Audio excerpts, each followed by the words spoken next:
walk, talk, act like the rest of us. We the architects of rhythm, blueprint in the sound. Every nation on the planet wanna copy what we found. From the field to the court, from the mic to the stage. FBA been the book, they just reading the page. They biting our slang, come on, remixing our drip speed. Culture so heavy, got the world doing flips. We the soil, we the root, they the branch. They biting our slang, come on, remixing our drip speed. Culture so heavy, got the world doing flips. We the soil, we the root, they the branches at best. If America's a body, then we heart in the chest. Come on. In the church, 808s in the street. We turn struggle with no hustle, make the bitter sound sweet. Come on. From the drum line and war to the snare and the beat. Our ancestors walk with us, every step, every feet. Every chain that they forge, we be mixed in the gold. Come on. The pain made it flame, now the whole globe knows. That's right. Jazz to the rap, from the clue to the funk. We the blueprint, homie, y'all just building the truck. Come on. You don't really wanna mess with us.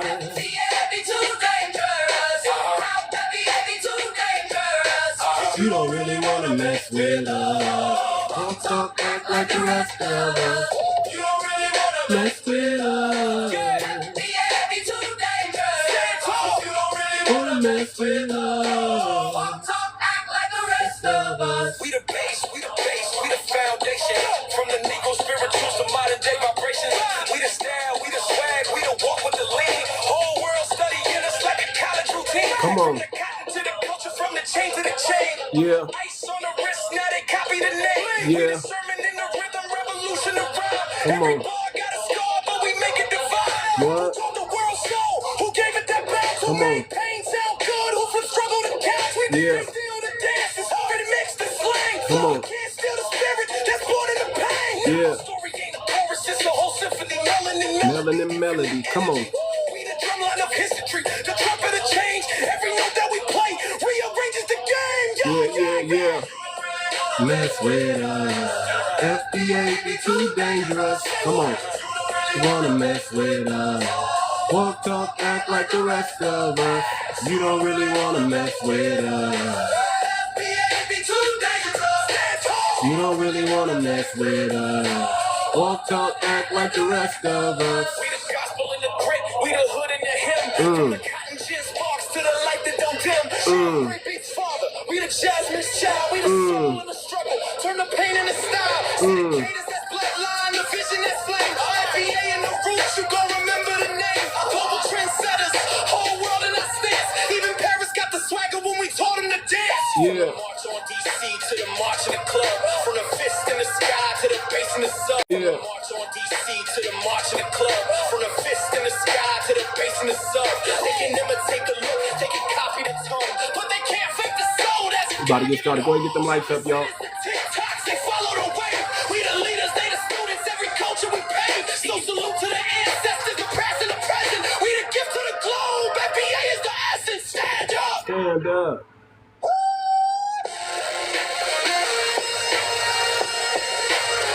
Come on.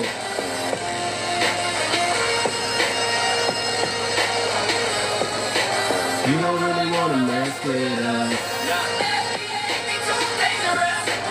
You don't really want to mess with us. Somebody let BX know I got the book. Want to mess with us. You don't really want to mess with us. Stand up. Come on.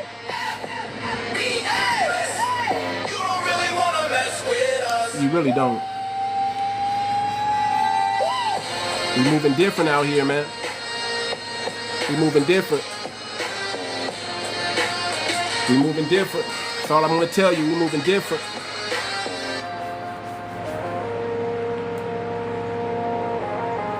What's good, family? We about to get started here.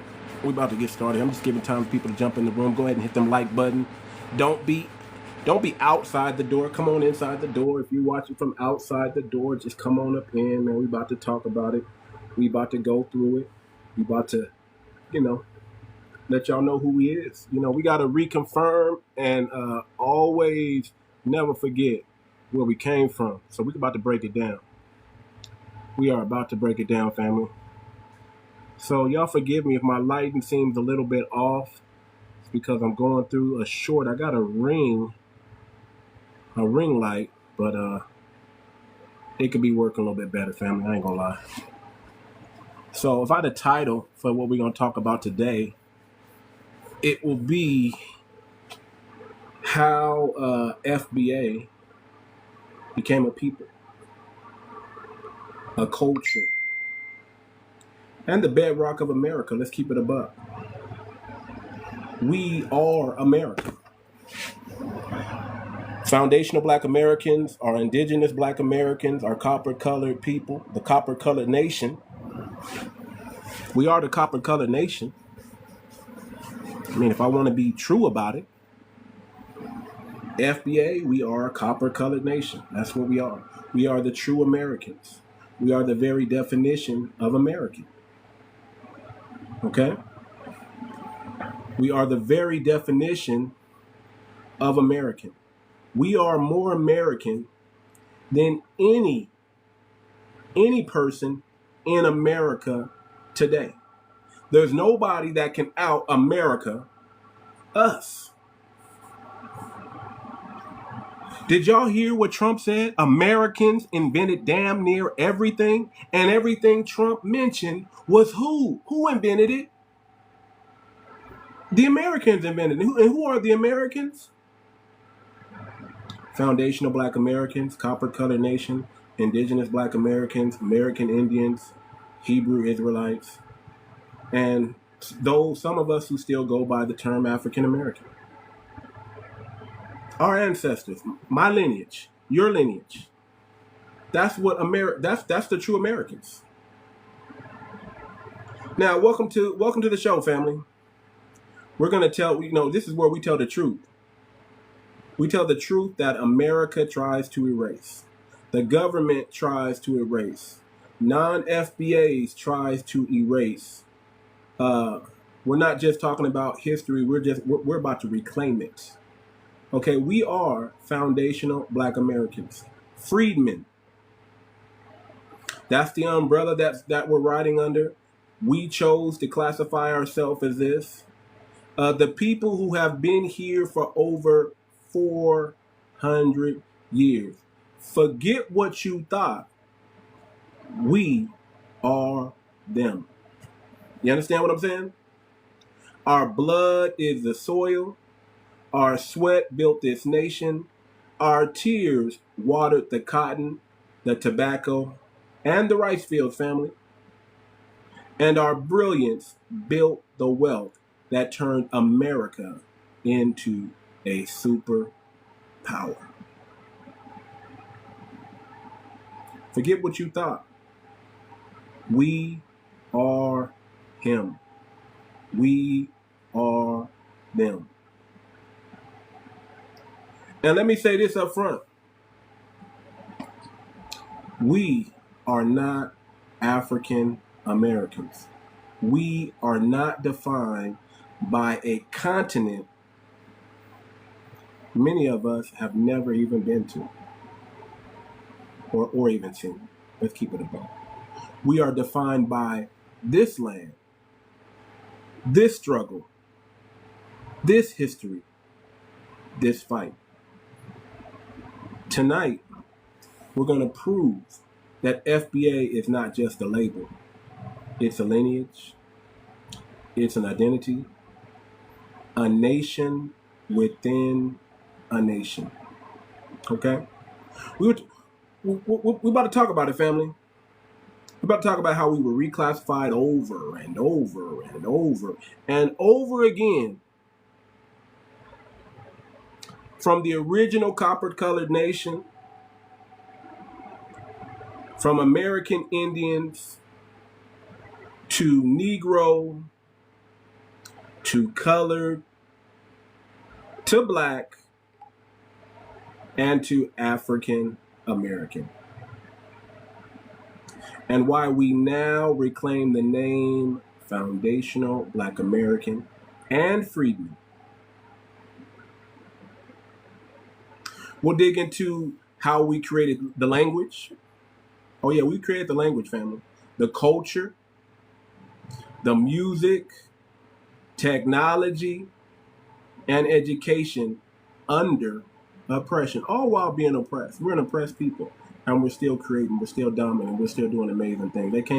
They can't stop us. They can only hope to contain us. That's it. Including the secret. We even going to talk about the secret Tut language and how we turn our very bodies, family, into drums when drums were outlawed. Think about that, family. They had to outlaw drums because we were sending signals. They should have outlawed. They should have made it illegal to send smoke, because we was doing smoke signals, drum signals. We was doing stuff in the hair. We were letting our people know, hey, this is how we get out of slavery, y'all. This is how we exit this chattel of slavery. We were giving people the game. And by the end of what we're going to talk about, family, there'll be no doubt left in your mind that FBA, we are indigenous to this land, and in every culture and historical scene, we were present. So let's get to it, family. Let's start with who we are. There was an ethnogenesis, an identity that was birthed here, only in America. If anything, we should get t-shirts, family, that says "Made in America," family. Who wants that t-shirt? We need to get a t-shirt that says "Made, shaped, molded from the dirt, from the soil, made in America." We were truly made and fastened in America, family. The term ethnogenesis might sound academic, but it simply means this: the birth of a people.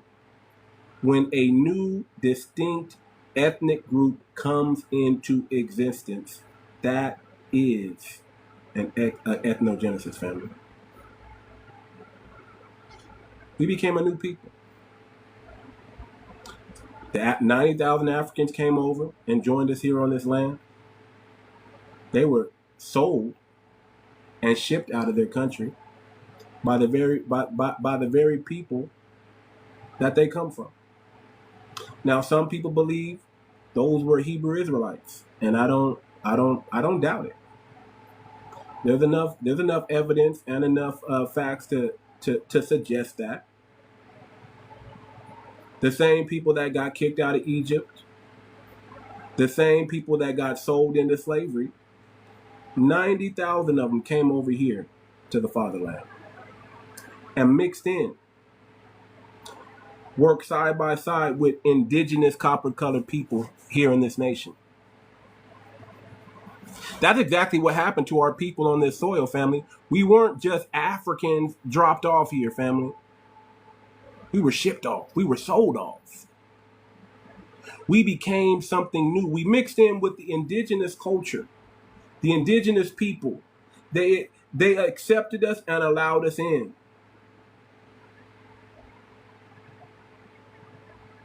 We became something new, a new people forged in fire, forged in sweat, forged in tears, forged in pain, forged in sorrow, forged through slavery, through prisoners of war. Some of the Africans that escaped clicked up with the Maroons, became Seminoles, married in, and kept their rider card. Some of us even have European descent. Not all of us. Just like not all of us have African descent. I still haven't found African in my family yet, in my tree yet. But not all of us. Through the, I don't know if I can say these words, through the horrible acts of the Europeans at that time, they did terrible things to our people and end up mixing seed with us.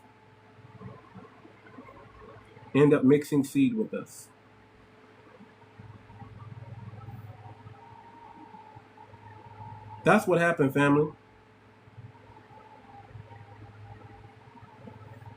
That's what happened, family. I gotta do this, fam. I don't want to do this, but I gotta do this. It's just getting annoying now. There we go. It is what it is, man. These people, you know, they're gonna keep spamming the live. They're gonna keep saying what they want to say. You know, they don't have any scholarship to bring to the table, but they got all these accusations. So I don't want to hear it. I don't want to deal with it today. I'll let him create a troll account if he wants to come back in. But we were called American Indians when our grandmothers were mixed in with the people here. Our grandmothers, I know my grandmother told me, I know my mother told me, I know my father told me that we were Blackfoot. My mother told me we were 𝗖𝗏𝗏𝗵𝘁𝘀. And just like everybody else, I just that dude's gonna keep harassing me. So I just kind of blocked him today. I didn't feel like, they never come with any scholarship. They always come with this pseudoscience, pseudo history, and if we have facts to back up what we're saying. We have many explorers who wrote about what they seen and what they saw here. We have many archaeological evidence that suggests who we are. We have our word of mouth. We have our grandparents, our aunts, our great aunts, our great uncles. A lot of them are still living today, still alive today. And we have photographs, family, and we have paintings, family, to show the proof of what we're talking about today. We don't have to lie. We don't have to convince you, really. It's not that we care. If you're a non-FBA, it's like we're past the point of whether you care what we say or not. If you believe us or not. If you choose to believe the YT man, go right ahead. Go right ahead. That's your prerogative. That's your prerogative. You go right ahead and believe those lies, because they told y'all the same lies over there. And if y'all can recognize the lies they tell you over there, you can't recognize the same lie they try to tell here. See, this is what happens, right? When you come from a civilization who really hasn't built much or have much to show for. Maybe you built something and it was destroyed, or you tried to build something and the power that be made sure you couldn't build it. Well, we got the same type of, think about it. If you got sabotaged over there, where some of y'all keep saying that, y'all got sabotaged on the continent of Africa, that's why y'all have nothing to show for. We got sabotaged. Man, when I tell you we were sabotaged here, we were. Except we didn't stop building.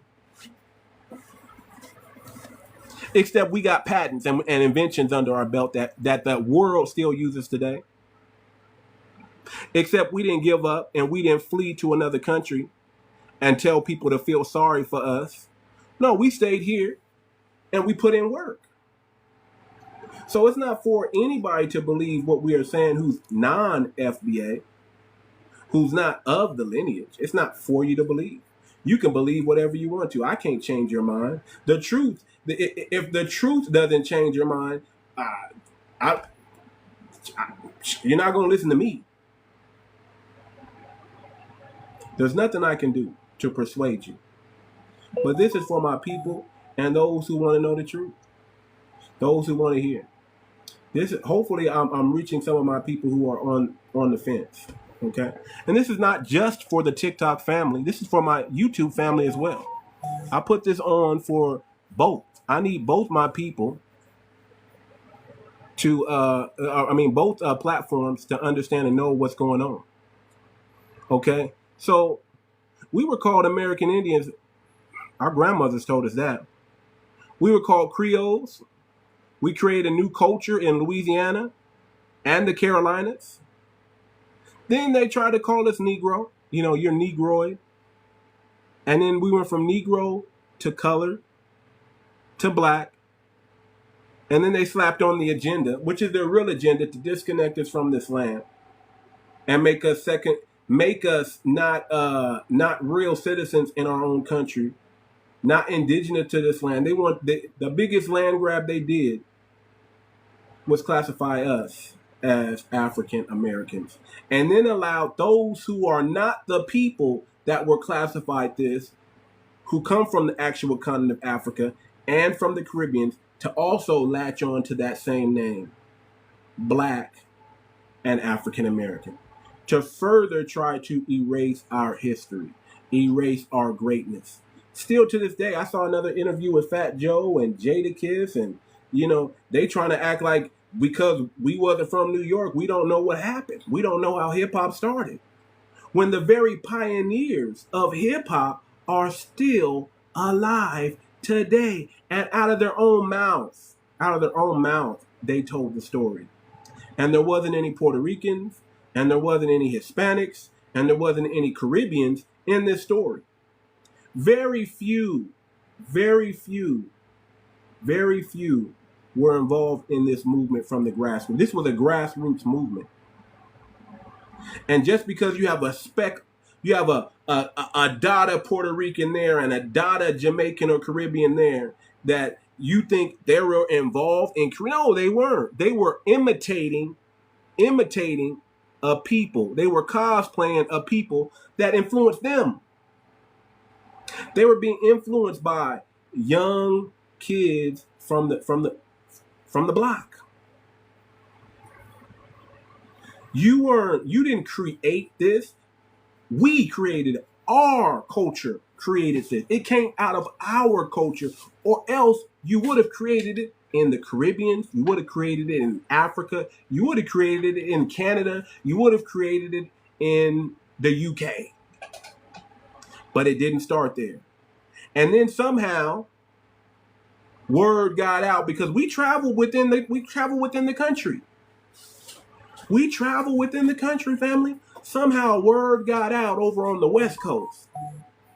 And a young brother by the name of King MC, 1981, put out the first West Coast hip hop album and became a pioneer of hip hop on the West Coast. And he was the first one on the West Coast who was rapping like he was from the East Coast, because he got the game from the East Coast brothers who came out to the West Coast. He got a hold of a tape and he said it sounded like two people arguing. That's what his description of when he first heard rap for the first time. He said, man, it was so different. It was so unique. It sounded like two people arguing. And then he said, man, I got to learn every word, every rhyme.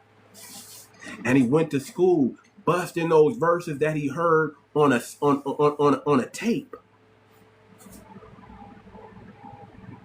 And then he got so good at it, family. He got so good at it that he started changing little words here and there and putting his spin on it. So he would rap their lines, and then instead of saying their name, he would say his name, King MC. King MC. And then he got what a rap. Then at 16 years old, he won a contest. He won a rap contest. Family, he won the contest. He was new to rapping. He was from the West Coast, rapping like he was from the East Coast, and won a rap contest. And and they put him in a group called Rappers Rap Group. Go look it up. I can't make this up. Go look it up. He said it himself. If y'all watch my show, I brought him on the show, and he said it himself. And hip hop was born on the West Coast in 1981.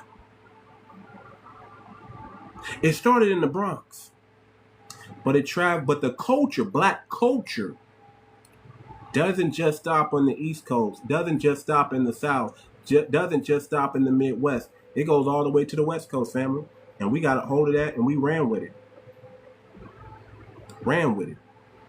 And the rest was history. From King MC, birthed Snoop Dogg, Ice Cube, 𝗖𝗍𝗄𝗎, Dr. Dre, the Wrecking Crew, the Yay area players up there, Mac Mall, Tupac, back to Biggie, Craig Mack. It started it all. It just started like a wildfire. And you couldn't stop it. You couldn't contain it. Because this is Black excellence. This is our spirit intertwined, our energy intertwined, and it's powerful. Then you had groups like the Beastie Boys copying what? What were the Beastie Boys copying? They were copying us. Eminem was copying us, family. Mac Miller? What's his name? Mac Miller. He was copying us. Lighter shade of brown. They were copying us. And so Busta Rhymes, all the people, Third Base too. Come on, they were copying us, family. Who do you think was writing those? Bro, let's keep it a buck. We all know Hollywood, right? We all know Hollywood. We all know how Hollywood is, family. Let's keep it real. Snoop wasn't writing all those rhymes. Come on, family. Y'all know about ghostwriters, family. It's been around a long time. We, foundational Black Americans, they had writers, family. Who do you think the writers were? We were the writers, family. And they were promising those writers, oh, you're going to get on next, or you're going to do this next. Some of them got on. Many of them weren't able to get on. They just wrote these hits for someone else, like P. Diddy, and then they just don't get paid. But we were doing anything to get out and show our talent and show our uniqueness, family. Our ethnogenesis, family, is proof that we're not just survivors of history. We are the shapers of history. We are the foundation. We are the foundation. Freedmen after emancipation, innovators during Reconstruction, sharecroppers turned to landowners, civil rights fighters, creators of new music, new business, new technologies. You're looking at the founders of all of it. Of all of it. Of all of it, family. But no matter what label they gave us, we just kept evolving. We just kept growing. We just kept expanding. No matter how hard they hit us, family, they couldn't knock us out. We just keep getting back up. And every time we got back up, we got stronger. We became foundational Black Americans, a lineage and a nation within a nation.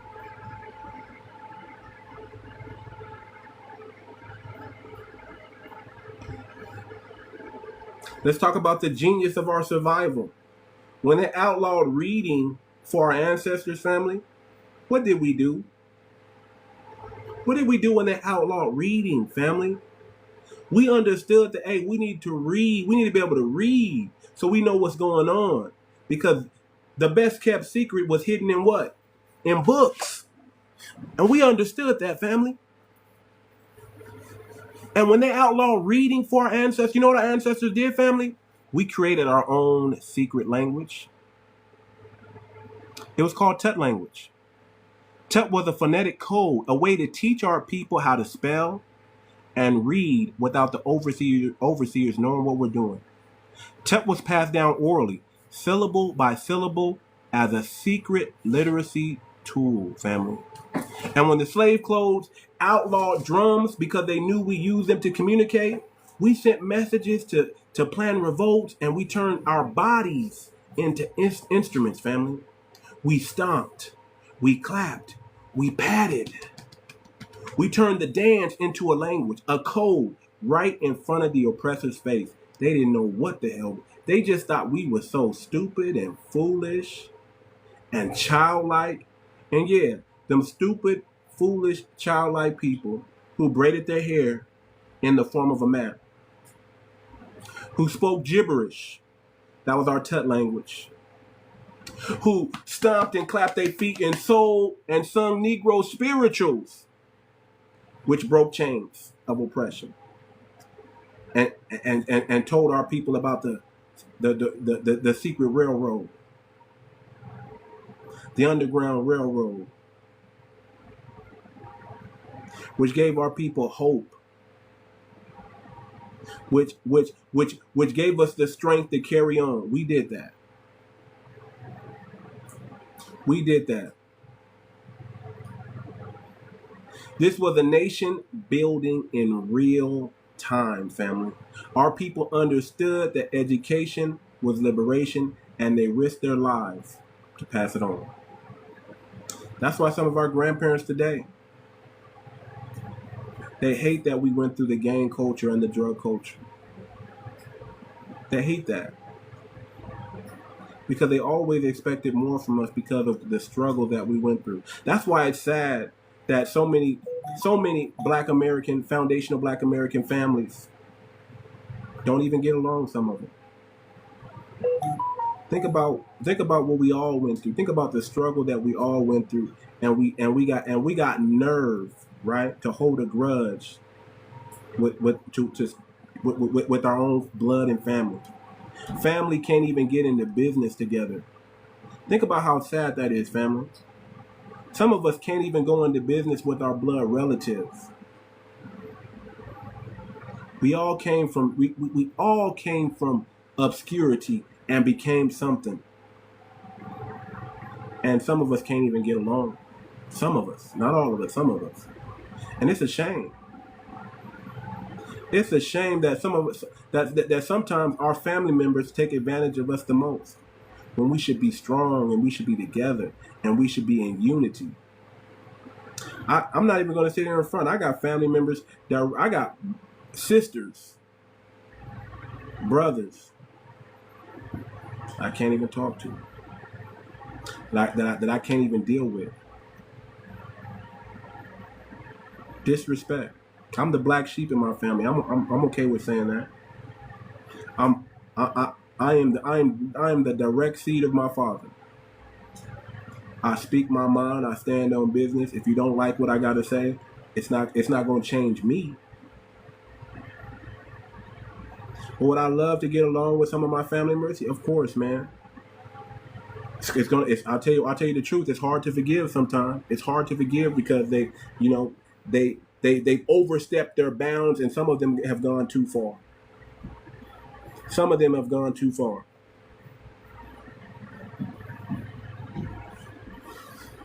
The disrespect is sometimes the disrespect just is like, it's better just to love them from a distance. I still worry about them. I still care about them. I still love them.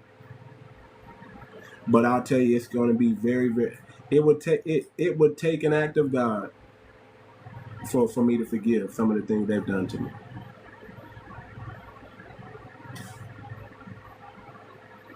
But I'm here. I'm still here. I'm still loving my people. I chose, and guess what? I still love them. I wish them the best. I want them to succeed in everything they do. But I choose to focus my energy not necessarily on reconciliating that, but reconciliating us. I feel like I need to put all my energy into the family and to making sure we straight, we good. And one day, hopefully, by the grace of God, there'll be some reconciliation between my immediate family. But until then, I'm stubborn, family. I'm going to let you know I'm stubborn. But until then, I'm stomping for us.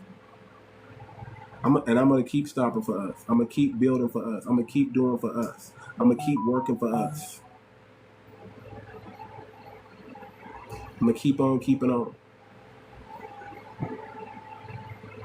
Keep on keeping on.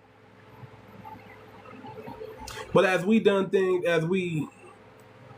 create a code right in front of the oppressor's face, those coded rhythms, that language, that culture that we built became the very stepping stone that's overcome everything today. It became this black consciousness, the black consciousness that will liberate us all. That's what we birthed. We birthed the black consciousness. We birthed the consciousness of resilience. This consciousness protects us from being colonized, having a colonized mindset. This consciousness keeps us aware and always on our toes that, hey, we have a real enemy and they're playing chess out here, and we got to be just as vigilant, just as strategic. They keep us on our toes, and we definitely keep them on their toes, because every time they think they got us trapped, we find a way.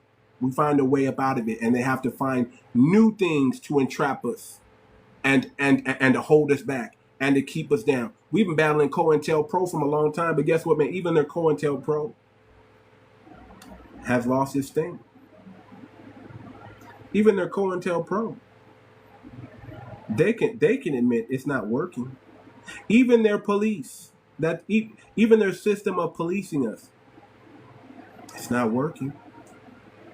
It's not working. And they'll say that. They'll admit that. They'll admit that. So those very stomping and slapping and stepping, you see that in most of the black fraternities, the sororities. They became the call and response in our churches, the marching band tradition at our HBCUs. This is what cultural survivor looks like, turning oppression into art, into education, and into a connection.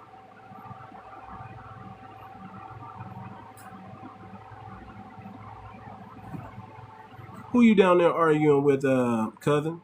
I see you in the comments. So cultural foundations and innovations, right? Let's talk about the culture for a minute. Foundational Black Americans are the motherboard of American culture, family.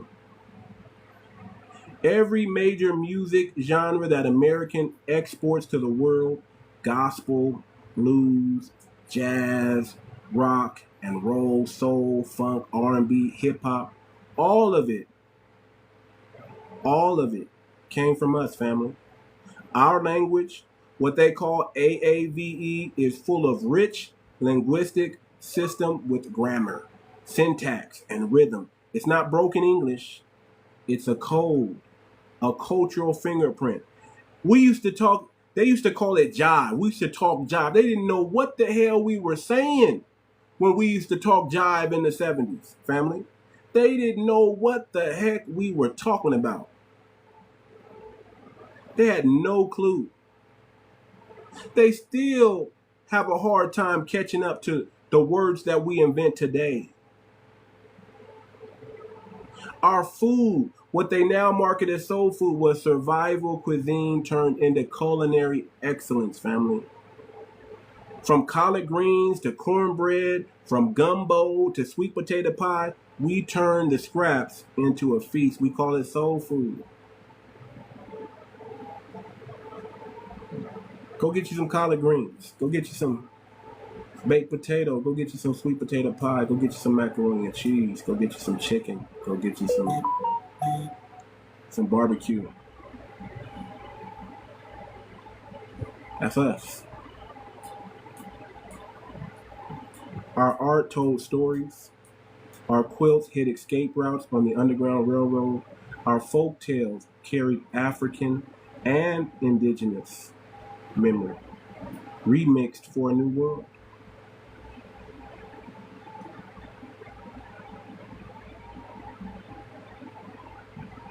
Yeah. Some of us don't deny that there is some African ancestry in us, but that doesn't make us continental Africans. That doesn't make us Africans. We still hold true to our indigenous roots. We still understand who our grandparents are. Our grandparents are still living, and they tell a different tale than what they try to teach us in school. My great great grandmother passed away not even 5 years ago, family. My great great grandmother passed away 5 years ago. My grandmother is still living today. My grandfather is still living today. My great great grandmother just passed away 5 years ago, family. So how can you tell me who I am when I still got my people? My people are still living. They can still tell me what's going on. They can still tell me what's true. And family, we did all this while legally considered property. That's what I mean when I say we are the foundation. We built this country from nothing. They couldn't build it on their own. They tried and they failed. They starved. They became cannibals. Go read your history. None of those colonies popped off until they had slaves, family. It took slavery to get the colonies to pop off. It took slavery to build the wealth in this country.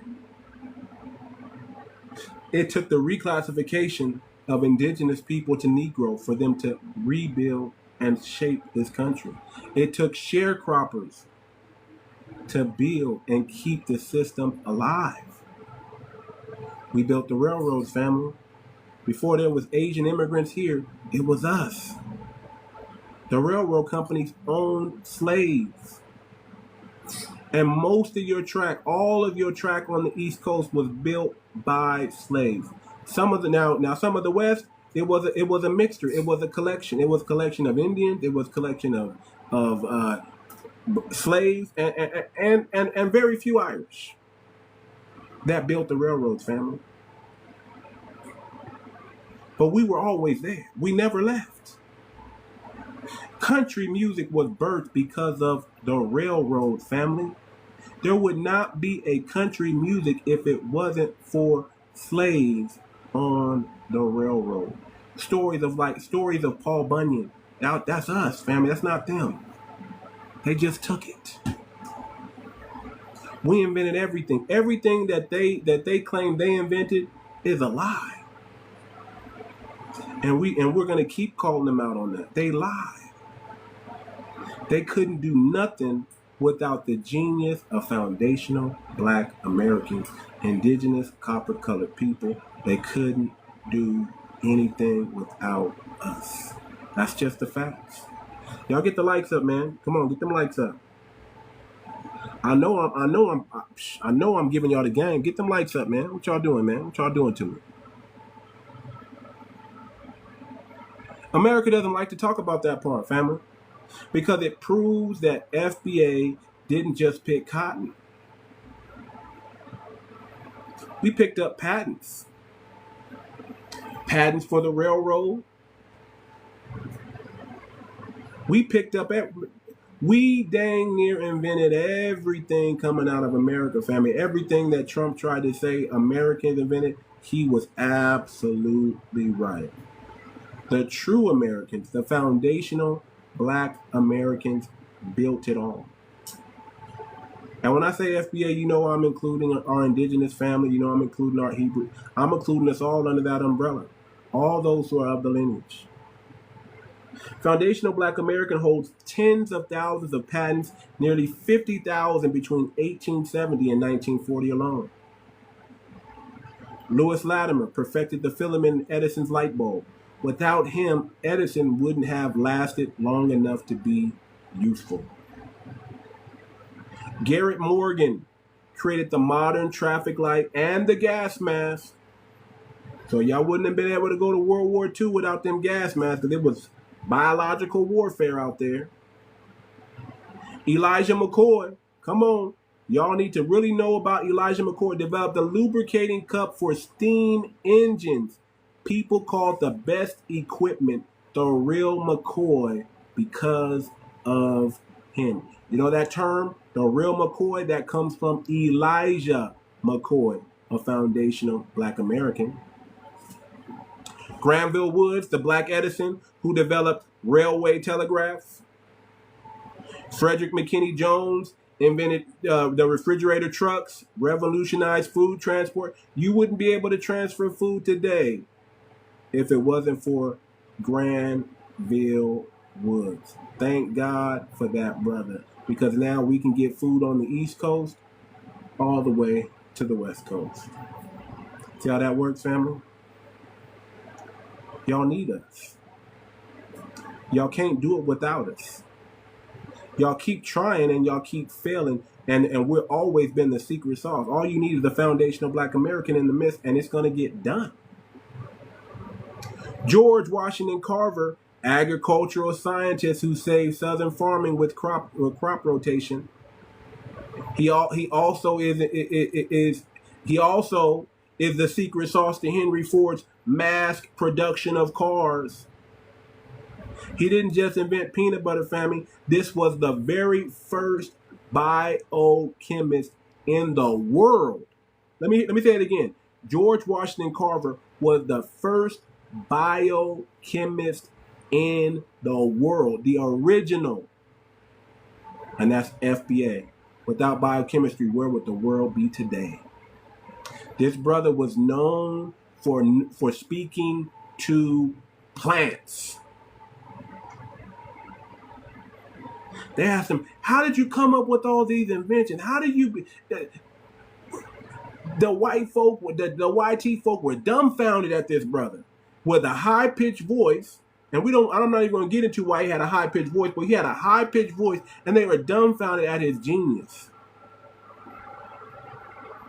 And when they asked him how to get all this knowledge and all this information, he said, the plants told me.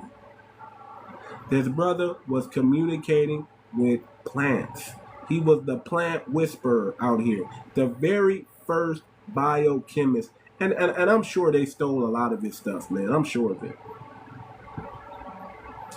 I'm sure because that's what YT do. They say we can't invent it, so we're gonna get some Negroes to invent it, and then we're gonna say we did it. The same way these poor YT folks believe that Egypt was YT. How dumb, how stupid, how ignorant does that sound? And then these Arabs believe they were actually the ones. That's even more stupider. But we're gonna stick with the first stupid. The first stupid was the YT who claimed to have this high IQ. And listen, they own lies don't even stand up today, family. They're just all the lies they come in is like, man, that don't even, now that I think about it, that don't even make sense. That don't even make sense, family. And this is just a fraction of FBA intellectual power. Just a fraction. Just a fraction. Our genius, our intellect, our energy, our soul is woven into the very fabric of American industry today. You can't drive a car, stop at a red light, eat refrigerated food, turn on a light without touching a genius of a foundational Black American. I don't know who said Socrates. Yeah, Socrates definitely wasn't first, man. I don't know. Listen. I'm telling you, man, that America invented it all. I'm going to just tell you the truth. America invented it all. Americans invented it all. And when you look at what a definition of an American is, just look up the Webster's Dictionary of 1828, and you're going to see us. When they say copper-colored people or copper-colored nation, they're talking about foundational Black Americans.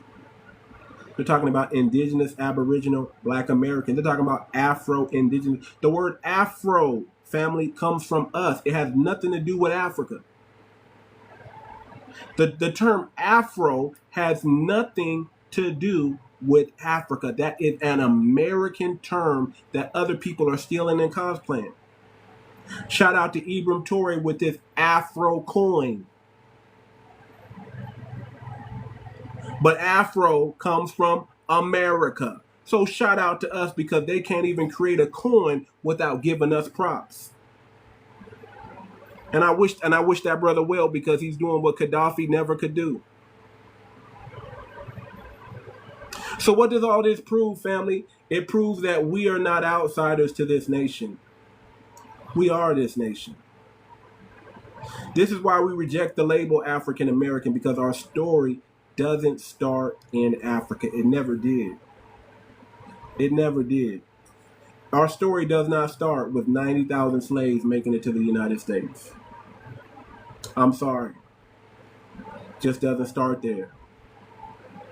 It starts here with stolen people who became a new people, with freedmen who fought for freedom, built families, built towns, built wealth, and kept building even after Reconstruction was burned down. Starts here. Reclaiming the term foundational Black American and freedmen is about power. It's just a power move. It's just chess, not checkers. It's about saying we know who we are and we refuse to let anyone name us out of existence. It's just codified, family. Foundational Black American is a codified word. It's a gatekeeping word. It keeps other Black immigrant groups out. It keeps the African from claiming us. It keeps the Caribbean from claiming us. It keeps everybody out who's not from this lineage. That's what foundational Black American does. See, when you say American Indian, guess who can claim American Indians, family? Caribbeans. They can come on in and say, oh, I'm an American Indian too, because this is America's, right? When you say indigenous, that word indigenous, that doesn't just begin in America. You got people over there in Australia. You got people even in Africa. You got people in the Caribbean. You got people inside. Anybody can latch onto that term and say, oh, I'm indigenous because I'm Black, because I'm melanated, I'm indigenous. So that's not codified enough. And we're not putting anybody down. We're just saying, listen, man, we understand what the term Black is and what the Black means, but we don't go by that when we say foundational Black American. We're talking about the consciousness that we created here that liberates us all from this system of oppression. That's what we're talking about. We're talking about the consciousness, the Black consciousness that will liberate us all. The Black consciousness that will liberate us all. It's not based on no color.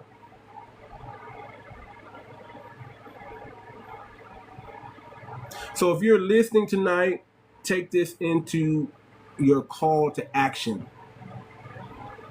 Teach your children who they are. Teach them who they are. Support FBA heritage sites, archives, and cultural centers. Reclaim your freedman status politically and legally.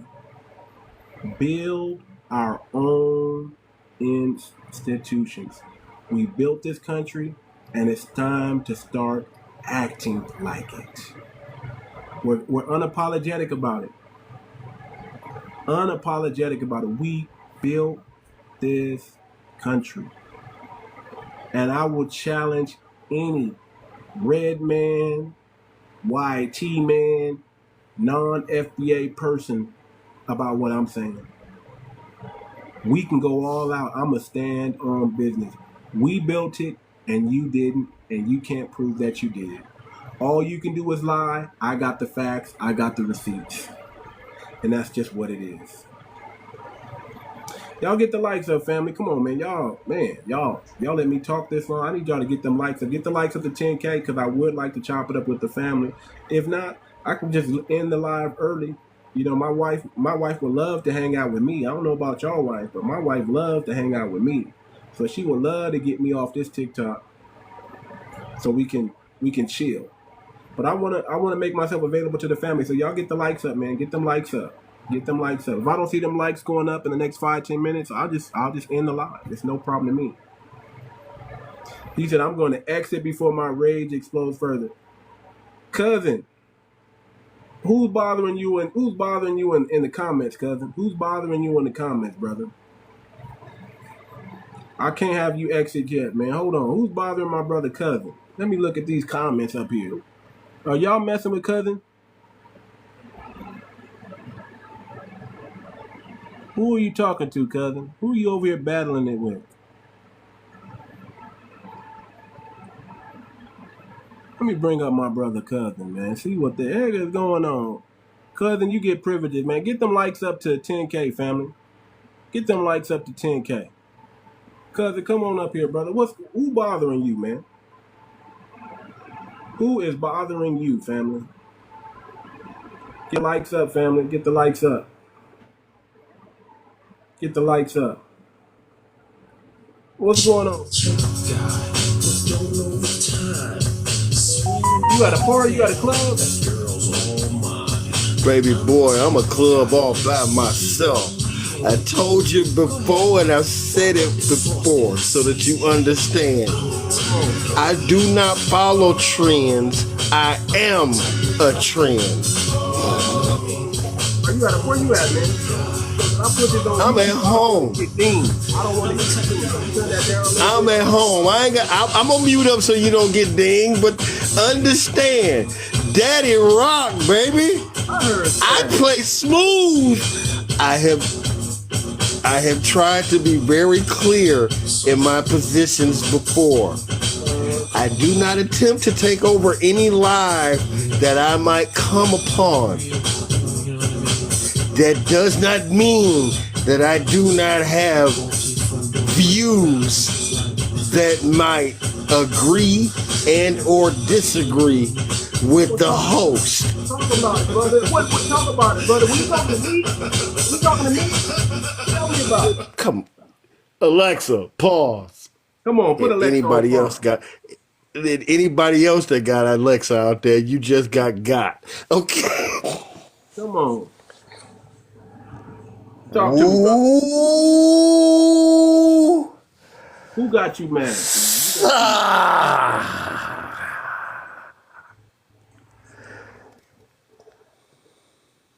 Talk to me, brother.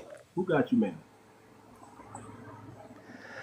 I have been listening to these 20, 30, 40-year-old Africans. Oh, Lord. Particularly espousing these views. And you know, brother, you know me. That's where you went wrong right there. You were listening to him. No. Let me finish. You know I have tried to be equal, fair, honest, and just when it comes to my brothers and sisters on the continent or from whatever part of the diaspora they may be or they may hail from. I'm done. Thank you. I'm glad.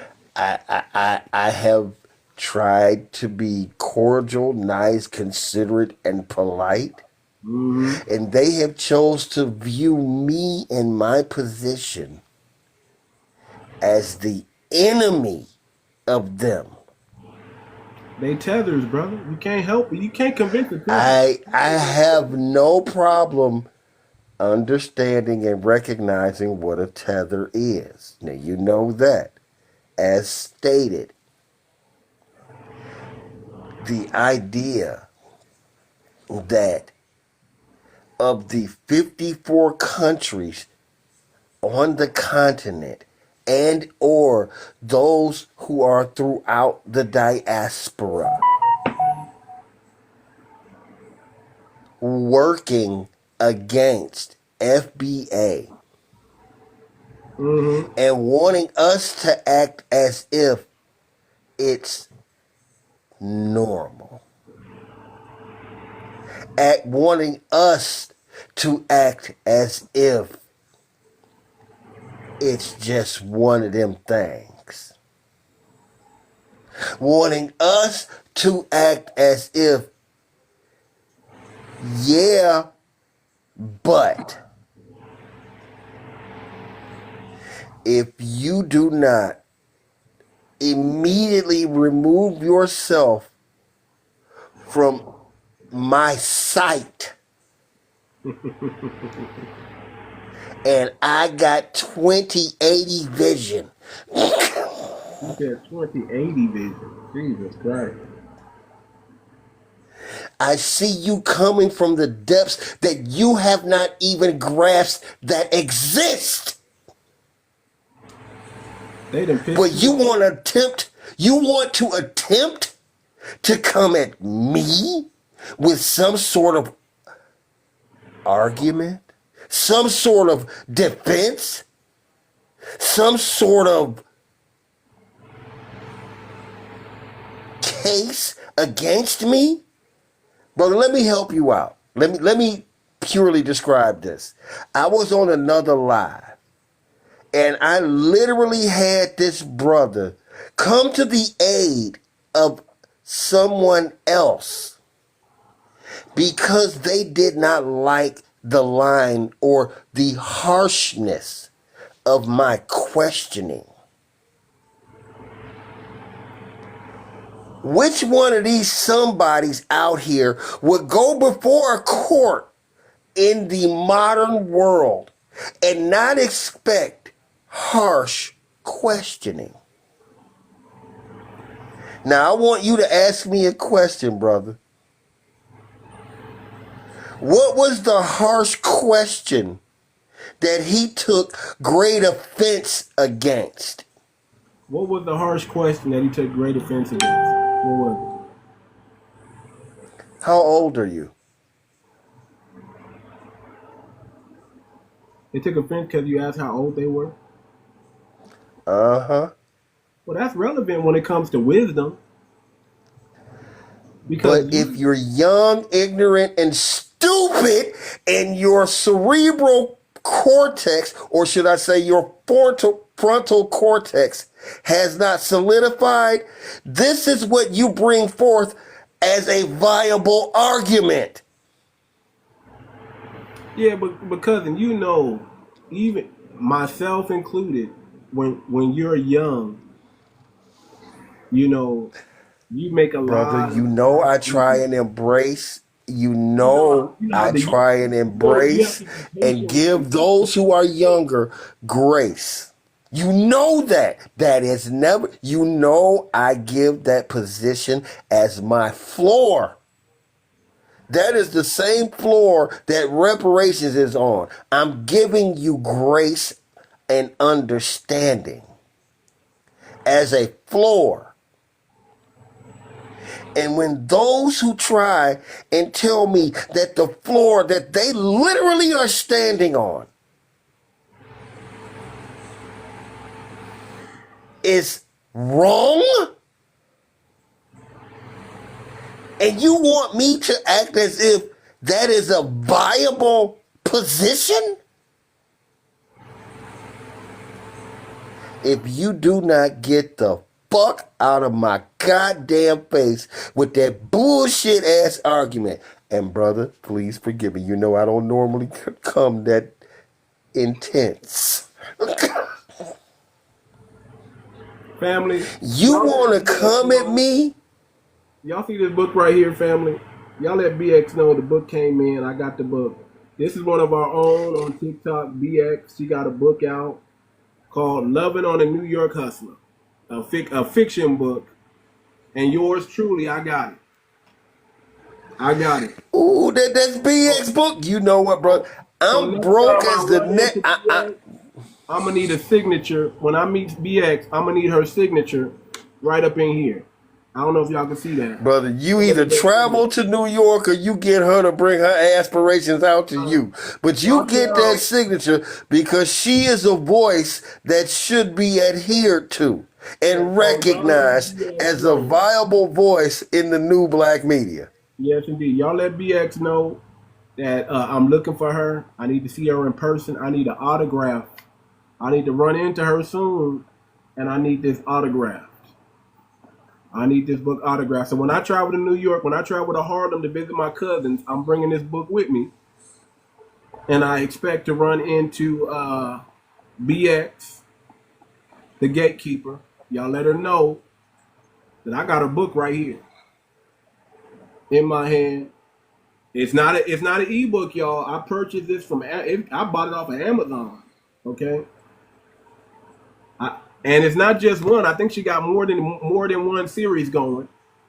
And I got the book. So y'all I would not argue now. against that because that is an educated, powerful sister who views the overall American dynamic as an entity that is to be studied. And she studies it and speaks from that perspective. Those who refuse, or should I say, choose to view it from a minor league perspective, when she is dealing from a major league perspective, Come on. you all need to understand how little you know. This is one of our proud, beautiful queens moving our agenda forward, Yes, making indeed. sure that our agenda is recognized. Yes, indeed. Yes, indeed. Yes, indeed. Never, ever doubt what we are moving forward and what we are moving with. Yes, The indeed. impurities that these others speak from and to are just that. They are impurities attempting to taint that which is pure. Y'all want me to read a couple lines in her book so y'all can get a feel for what she's coming with? Let me say this, brother. My rage right now is on high, if you can't tell. Don't let them. And I know you know. But I try and be as dispassionate and as logical in normal perspectives and normal views. I try and give those who might have a different view an opportunity to express themselves with clarity and understanding.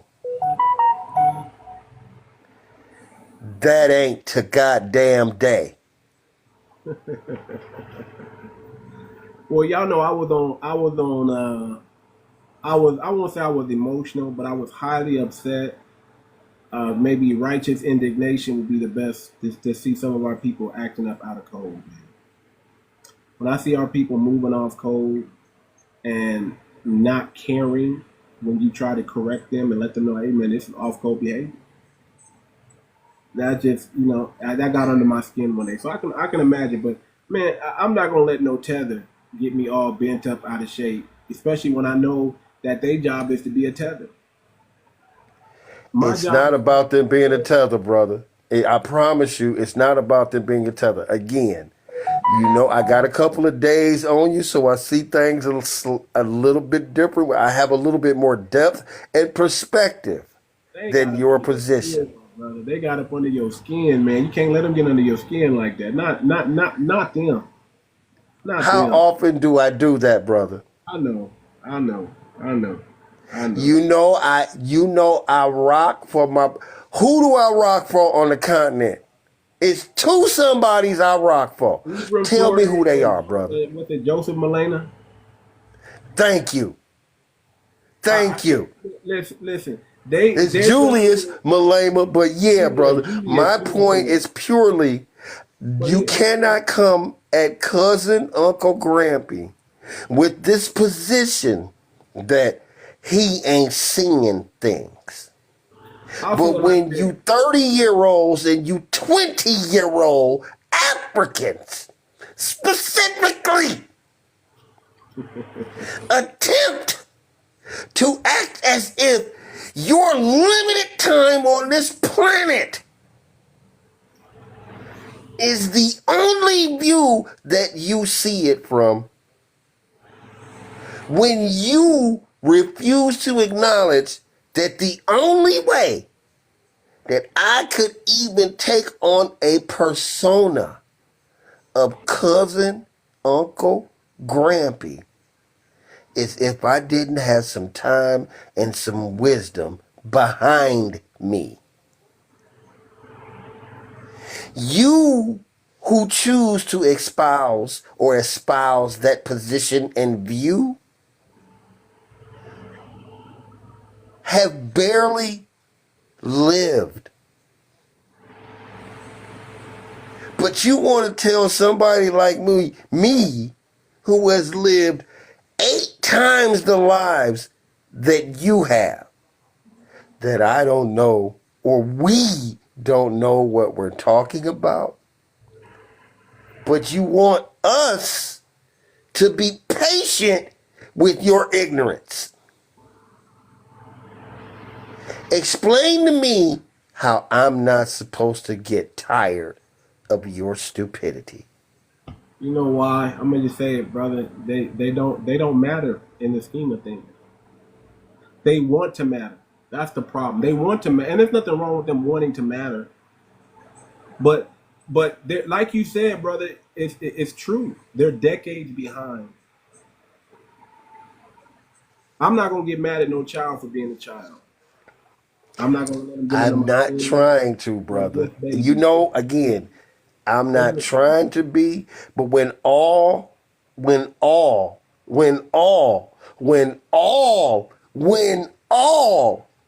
they present themselves to be is a spoiled child with hurt feelings. How am I, as a sarcastic child of Richard Pryor and Archie Bunker, supposed to continue to show them understanding when they espouse a position that says, I don't know what I'm talking about? You know what you do next time you see him in person? But look up and you go, oh, get you right here. Ooh. That's what you do. Oh, and you come with the chop to the neck real quick, man. And that shuts Do them you, down. brother? I was literally just listening to one of these freaking lives, and all this the sister got up here. She literally did not get to say 20 words before he cut her off 5 times. Brother, She didn't know. Wait a minute. She didn't know what she was talking about. Every position that he came from was she didn't know what she was talking about. She was being emotional. And again, how emotional can you get in 20 words? Again, brother, they don't know. They don't know enough. You know how they say, I don't argue. I don't debate with people who are not my equal. Dr. John Henry Clark, the greatest, most gangster quote ever. Ever. Never to be beaten. #1 champion. I only debate my equals. Only debate All my others I teach. That's it. That's it. If you can find a more gangster quote anywhere in existence, I will wait for it. That's it, man. That's the mindset, man. I only debate my equals. All others I teach. They're decades behind us. You know, kids will be kids, and they got a lot of growing up to do, and they can only blame their grandparents and their great grandparents who didn't stand on business, who caused them to fall so far behind the rest of the world. I can only, because of how I am, brother. These are the same people, remind you, that get butt hurt off of African booty scratching. Again, brother, you know what we understand. I can only say to you this, in a semblance, and again, as enraged as I am now, I can only say to you this, because of the education that they have received from their colonial masters, they are completely bereft of actual knowledge, truth, and information, but they are 100% 10 toes down in believing that the information that they have received is gospel. And that is going to be their downfall, brother. They're going to run off a cliff, and all our job is to do is to watch them. Because we can't save them. And if you do try to save them, they're going to push you off the cliff with them, brother. And we can't I have ain't that. going motherfucker. I'm a tree planted by the river. I shall not be moved. Okay? Will not be moved. Let me bring up a few more people, man. Let me bring up a few more people. Y'all still need to get them likes up to 10K for me, please. Get them likes up to 10K. Let's get them likes up to 10K. What's up, Detroit? How you been, sir? What's good? How y'all doing? Oh, we out here. Greetings, sir. How are you today? Profile pick on us, man. Just chilling. What happened to the braids, man? You got As the you afro can there? see, Yeah, I cut that like 2 months ago. Okay. as you can see, brother, I'm a bit enraged.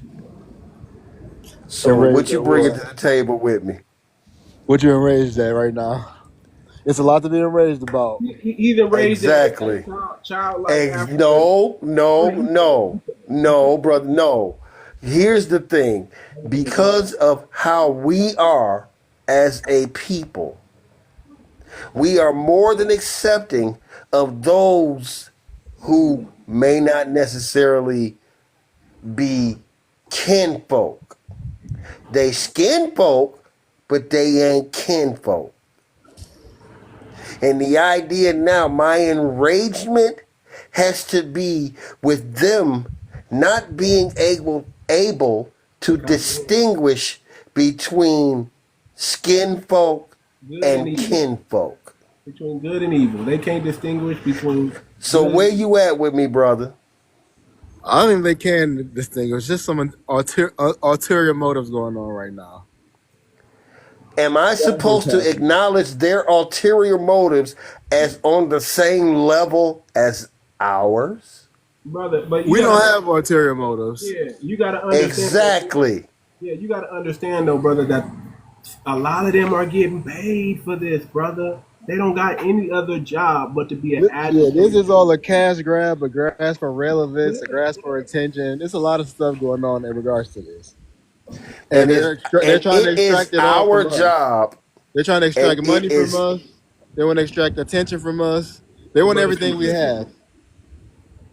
That's fact. Have you heard of what did the weed be gone from Monsanto? You know that the weed killer. Yeah. It don't take no freaking enemies do it. You either are going to acquiesce to this garden, or should I say, these grassroots, or you are done. I am not attempting to reach to your perspective. You want me and us to set aside this continental claim that we have against this government for the sake of what is going on the continent. Wait a minute, brother. Let me say this. I fully recognize that our brothers and sisters on the continent have their issues. Okay? We don't have They got brothers their and sisters on the issues. continent. And we got to move on. They got their issues. Are not our issues. What brothers and Let us sisters make them do our we have issues. on the continent? I don't have any brothers or sisters on the continent. Let me say it like this, brother. Then you are being extremely, in my opinion, and I don't mean to be disrespectful to you, but I want you to. My goal is to hope that I can expand your view. Okay, you have heard of Ibrahim Traore and Julius Malema, correct? Yeah. Okay. Would you not say that would be a karmic shift on the continent? That's one of 54 countries. Wait a And minute, even brother. so, Just and yay or even so, nay. if all Give 50 me a countries yay or get nay. on Let board, them good answer. for Let them them. answer. Let them That answer, would not cousin. benefit Let them Black answer, Americans. cousin. Those people That do would not be consider a us to false be our people, perspective, and they brother. can't wait for the opportunity to be able to humble us. Yeah, So no, I exactly. don't Brother. have any brothers or sisters on the Brother, continent. that would be a Listen to false your brother, perspective from Detroit. my I mean, It's view. not. listen to It's the Detroit, bro. perspective of many Let me Africans that I've explain my encountered on position. the Hold on, continent and cousin. Let him otherwise. speak. Just let him speak, Let and me then I'll explain my position, brother. Africans don't even have good relationship with each other. What makes you think Brother, they would let have me good relationships explain with my us? position, That's and then you will nonsensical. see where I'm coming from. I already heard Okay? all the positions regarding this. There's no new position you I can didn't, present to you me that heard would all, change it. but you ain't heard mine. I'm I just don't. It's not going clearly to change asking my you to hear position. mine. Why is that an issue? It's not. It's not going to change my position. If you want me to know, then I guess you can go ahead and tell me. tell him, cousin. But I agree with Detroit, cousin. I just want you to know, I agree with Detroit, cousin. What I am saying is that there is a movement, a karmic, psychic movement on that continent. Wait, and we are having the same movement and power dynamic over here. We are further along in our journey than they are. But it is the same journey. And arguing with them over that We It not ain't is arguing with them over minor league. nothing. Wait a minute, that. They're trying Brother. to come and Listen, as I chastise said, us about that is American minor affairs. We league don't care about what stuff. they got going on in Africa. We don't care. They try to involve themselves in our American politics. That's what we're checking right now. We And we even if can all kick their 54 countries, aspirations out, even can't if we? all 54 countries get on board and they all do great things, that'll be good for them. That would not benefit Black Americans. That They is would not not reach going out to a hand happen for to a support us. significant period of When have time, Africans and I am ever in reached out a agreement with hand, that. a Cousin, hand for Black let him Americans? speak. Never He's ever. It's speaking. always been the other way around. And that I don't see that changing because they come into some money. They were really trying to show us Who their true cares colors about them and coming into humble us. money? We Who don't. cares That's the whole about point. We don't individuals care. coming into We money, don't care brother? about none of That's that. the That's the same whole thing point. as Bob We don't care Johnson about them coming having into money. billions of We dollars. don't It care means about nothing to them the getting it overall together group. or Cousin, not. you That's gotta up to let them your and that's brother good for them. speak, and you gotta hear what he's saying because he's actually spitting the truth right now. He's if you're listening to, I think you're hearing something else, but he's telling you from a position of what he's trying to tell you. He's listen to what he's saying. He's telling you the truth right now. He's saying what's going over there in that continent. I don't care if Julius Malema, Ibram Troy, and Barack all 54 Obama, countries get on code. That's gonna be good for them. That has nothing to do with us.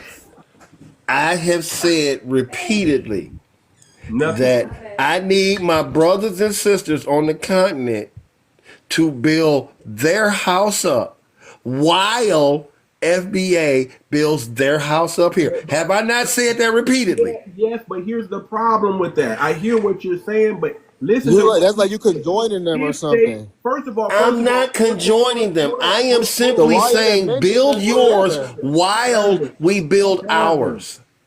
hold on, cousin. Let's be real about this, cousin. They got two. Julius Malema is okay.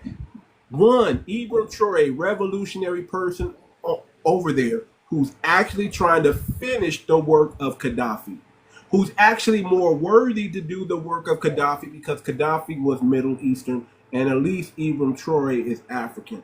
But the problem is not with Ibram Traore. The problem is with the mindset. You got Moses in the wilderness with a bunch of stubborn, backbiting Israelites who are not going to change their thinking. Ibram Traore is not old. He's young enough, but he's not. But he's going to get old really, really fast because he's dealing with a stiff-necked and stubborn people that are not going to change their ways. And it's in the youth. The old ones are already going to pass on. You got 20 and 30-year-olds who are stubborn-minded, who have been tarnished from the great-great-grandparents of their ancestry. And you think they're going to get on code with Ibram Traore? They're not. So he is No, a brother, young that is not my no. ages them. Hold on, listen. He's a young man. I don't even understand why we try to involve ourselves so much in their African affairs. I don't care. But let me explain it this way. Nor do I. He's a young man. Exactly. I'm not even talking about Africans. He's a young man who has to deal with a stubborn and stiff-necked generation that's not going to change, and they're not going to change. So I see him as a. I'm not gonna go that far, brother. Because I'm not gonna go that far. I'm gonna go that far. What I'm gonna say is that their evolution is in progress. Brother, it's not even in progress because they really have nothing going on outside of Nigeria, Mali, and Burkina Faso. They really have nothing else going on outside those three countries. They're trying to come up with the Afro coin, which is an American term. Afro is our term. They're trying to come up with the Afro coin, and they're trying to come up with one visa. So all of this, listen, they're kicking out Nigerians, brother. They're not going to allow Nigerians into their country. They're not going to allow other Africans that they don't know. With the education level is so low in that nation. Think about that. They're not stupid enough to. I agree with that 100%. This was kind of my point. Okay. They do not have the education to speak on our level. Cousin, here's what you don't understand. What's the point in even bringing them up or getting upset? They're children. They're not going to grow out of that infant stage. They're going to go through they're going to go through the hardest growing pains they've ever went through in their life. They are going that mindset. I agree with that, brother. You said they're in their no. Hear me out. I'm agreeing. You said they're in their infancy, and I'm saying here comes their teenage years. Cousin, listen to me, cousin, because this is real. Listen, that colonial mindset, it's got them. They can only hope, and this is just a hope. It's not even a strategy because they don't even have a strategy to combat the colonial mindset. The only thing that's going to defeat the colonial mindset is the mindset that we have, which is the black consciousness, and they don't have it. They have been rejecting it. And there we are in agreement, 100%. Okay, listen, they've been rejecting it. So I'm not going to let no African, no child like nothing tell me nothing about nothing or get upset that they don't want this game. You see me, I just stopped giving them the game. They're gonna have to watch from afar now because I don't even want to give them the game because I know this game is nothing. It's gonna do nothing but hurt them. It's not gonna help them because even Troy is about to go through. It's about to go through the biggest struggle of his life. He is Moses surrounded around a stiff-necked people that are never going to learn, and they're all his age. So that means he would have to be unalive, and hopefully the game that he has goes on to the children of their children. And he's gonna if he wants to win, his mindset is looking at is building up a predecessor that's going to control a nation of people who are coming out of their infancy stage into their adolescence. That's the best he can hope for. Change, we won't see change on that continent for another 100, maybe 150 years. And then they ask us why we don't want to be proud to be African. First of all, we're not. And second of all, why would we be? Like, what do y'all have going on over there that anyone would want to be proud of? Yet again, brother, they need 400 years of progress. You've heard me speak before. That's how many years of progress separates us from them. 400 years, at least. Exactly. If you've heard me speak before, as Too Much is said, I believe that FBA is decades ahead of them. Well, more than decades. But the fact that they are, and when I say they, I want to be very specific when I say they. Those who come to America recognize that America is all about the individual. And when that individual from that one country decides to do actions that are against FBA, and then I have 54 countries coming to this one individual's defense. Damn right I take umbrage with that. That's never going to happen though, brother. That's what they're doing every day right now. No, they're not, brother. What they're doing Yes, is they this. are. Brother, what they're doing is this. There are few working and a lot of them doing it. First of all, brother, they can't do anything over here. If they're here, they're just doing this. And if they're not over there trying to get to Burkina Faso and Mali, they're just doing this. If they're not turning tables in their own country, they're just doing this. You can't give them credit for something they haven't done. You know this is the You're again. not, brother, This is the floor that we're brother, on. you are soft. I gotta keep it a bug with you, brother. You're soft on these Africans, brother. You're soft on them. I'm not soft on. Listen, let me say it like this. I'm not soft on them. What I am saying is that when it comes to our greater karmic power and our greater karmic force, they can deliver, sir. You expect more than they can deliver. No, I just expect them to fall in line. I've said this before. It ain't no more cuts.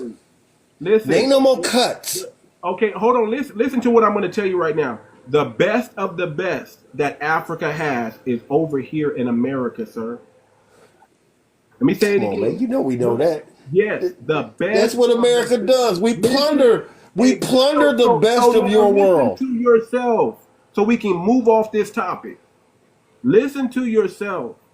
You're trying to say that the worst, the lesser of the best is going to rise up, and the best of the best is going to sit and watch the lesser of the lesser of them rise up. It's not going to happen, sir. It's never been done before in history. It just doesn't work that way. If all your brightest and your best are over here, the revolution is lost. Only when this is when you can start having hope. When the ones that are here, all of them decide to go back. That's when you can say there's a paradigm shift. You can't put it on 𝗔𝗶𝗴𝗵𝘁𝘀. You can't put it on Joseph Malena because there are only 2 individuals out of 1.5 billion. And 4 million of them are over here. The brightest out of their 1.5 billion is over here in the United States. It's never going to happen, sir. It's never going to happen. I'm sorry. No, brother. No. I am in no way. But it's the truth. It's time you hear brother, the truth. I'm not saying that you are not correct. Hear me right now. And so you can't get mad arguing with their brightest who are slower. Because they can't get in their mind that they can't do anything over here. They trick themselves into believing that they can get the wealth over here and still stand for their people. They fell for the okie doke. I agree. They fell for the banana in the tailpipe. I agree. That's just like us here in America expecting our celebrities to somehow do right by us. They fell for the banana and the tailpipe. They got their reward already. They're supposed to turn their back on the black community because they got out. They really haven't got out. They got in. There you go. They never got out. They got in. They got in. They got in. Listen, man. Let me get into a. They became them. Too much. They decided if we can't beat them, we're gonna join them. And that's what the Africans have done. They said, "Listen, we can't beat them. We might as well become them over here in America." That's what I'm saying. We can sit here and go back and forth, and we can, brother. I just need you to calm down because that ain't our topic. That ain't what we talking about right now. Listen, brother. We gotta move on. Hear me now. No, brother. But hear me out. Cousin Uncle Grampy is in a particular state right now. I'm not happy with the conditions that I'm seeing today. I would be Not more. necessarily, not no, brother, not necessarily for what's come forth, but where I am. I'm not happy, so I'm gonna go on and withdraw myself until I can find a more peaceful state to respond from. I recognize my anger, my rage, and all that I am feeling. I am trying to pull that dragon back into the cave. Okay? Monique, you were saying you said something in the comments. I want you to Yeah. elaborate. So there was a lady on live that was being asked how is she helping her home country, Africa. She said she is expecting 2 family members to arrive soon, and they're gonna bring in more family members and chain immigration them here, chain them in here, be chain sponsors or whatever. So that's how she was helping her home country is by bringing them over here. How much sense does that make? They fell for the banana in the tailpipe, man. Listen, I met a Ghanaian the other day who only been here 9 months. Nice person, man. Nice person. I swear he was humble. Nice person, man. But he was struggling, looking for a job, hoping for an opportunity to come real soon. His wife brought him over here. His wife hasn't been there that long. And you know what? You know what the look I see on his face? Relief. Mm, He's not in his home country. He's relieved that's wild. because he doesn't have to struggle over there. He'd rather struggle over here than Hmm. struggle over. The struggle over here is better than the struggle over there. That's crazy. Because and I came up here because I need to tell you, like, I know you upset, right? But we, Mm-hmm. I don't want you to. I need you to take a couple deep breaths and woosah because we need you here tomorrow. So you can. Yeah. And sister, Monique, you know I love you with everything I got. This is Hmm. why I'm saying I know I'm in a bad space. Hmm. I don't want to come. I normally do not come here in a bad space. I know, and I see that, and I understand that, but you And got. this is why this is what, let me go on and drop and get my head back in the proper frame where Go I get can be useful to the family like I'm supposed to be. Go get your head back. Well, like you Go get your said, head that you're here just to spread love and light and encourage and inform. I need you to do that every day. I know it gets especially that you don't have to let these people bug you because they sure will. They didn't try to put me on the grill. They talk stuff. I just because I know they'll be Sister, paying none of your have bills. you ever heard me get out of pocket with No, anybody? never, never. Never. And there is a reason for that because I am trying to show a semblance of respect to them as well as us. Now, that being said,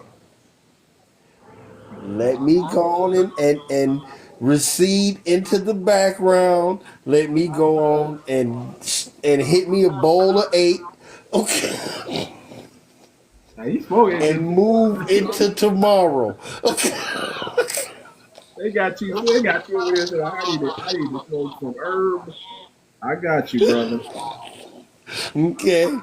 Now I got that being said, I love you all with everything that I have, and do not forget the new Black Media, Professor Black Truth, the Black Authority, 𝗤𝗏𝗏𝗫, Professor Black Truth, Vicky Dillard, Lisa Cabrera, Phil Scott, Afro Elite, Black Alpha Network, and a host of my other young brothers and sisters who are out here making sure that the B Run Brigade expands daily. you. Yes, Peace, indeed. family. Peace, my brother. Please get some rest and chill. Yes, Yes, indeed. Thank you, sister. I appreciate that. I know I'm in a bad spot. No, it's not. Hey, everybody gets their day. I don't think it's a bad spot. It's just different. Thank you, It's a sister. I different day, brother. appreciate that. But go on and drive me too much because I don't want to mess your rhythm up. But I got you, brother. peace to the family. Have Peace a to good the family, evening. brother. All right, you take care. Yeah, man, we just got to keep the main thing, man. I'm not, listen, we are decades ahead, too many decades, hundreds of years ahead. And anytime, see, this is how the enemy defeats you. He makes you think. Hold on, I'm gonna just mute you up real quick, man, because there's a lot of feedback coming from Oh, you. Yeah, it's okay. It's okay. I'm gonna just mute you up real quick because there's a lot of feedback. Or go ahead and mute. I'll let you mute. Go I ahead was and mute. trying to do it. Okay. Okay, so listen, hundreds of years, you're looking at the only people who did not flee to another country. And we don't trick ourselves into believing that we're helping our family in someone else's nation.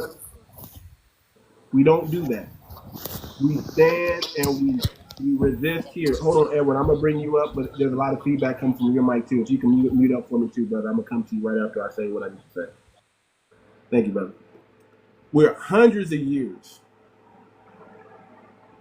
They have got these people so defeated that they believe in their mind that coming over here or going to the UK or going to China or going to Ukraine or going anywhere but their country is bringing their people opportunity. What we know the truth is, it's saying, I got away. I'm the lucky one. That's the mindset that they have. I made it out. I'm lucky to be out.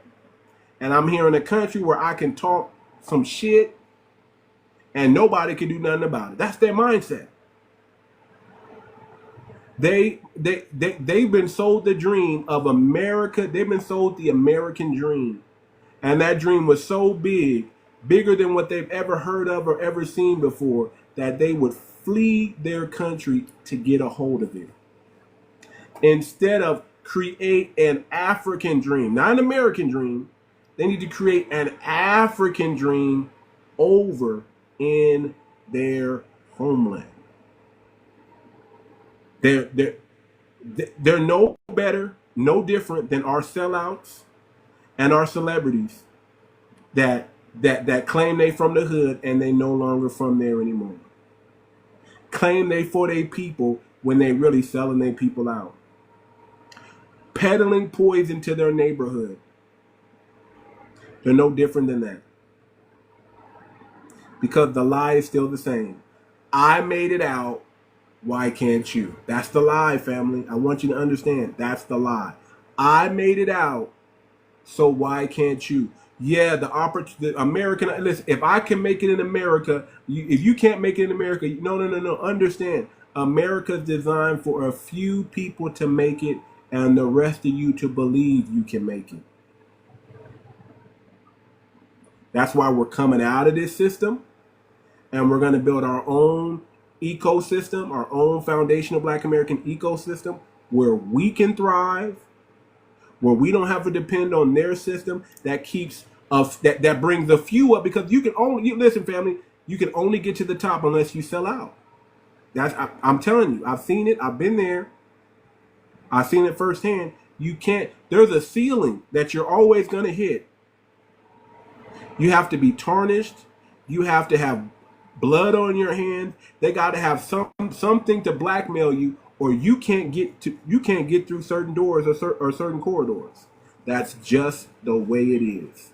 It's time you hear the truth and the reality of that. They lied when they said if you work hard, you're gonna get.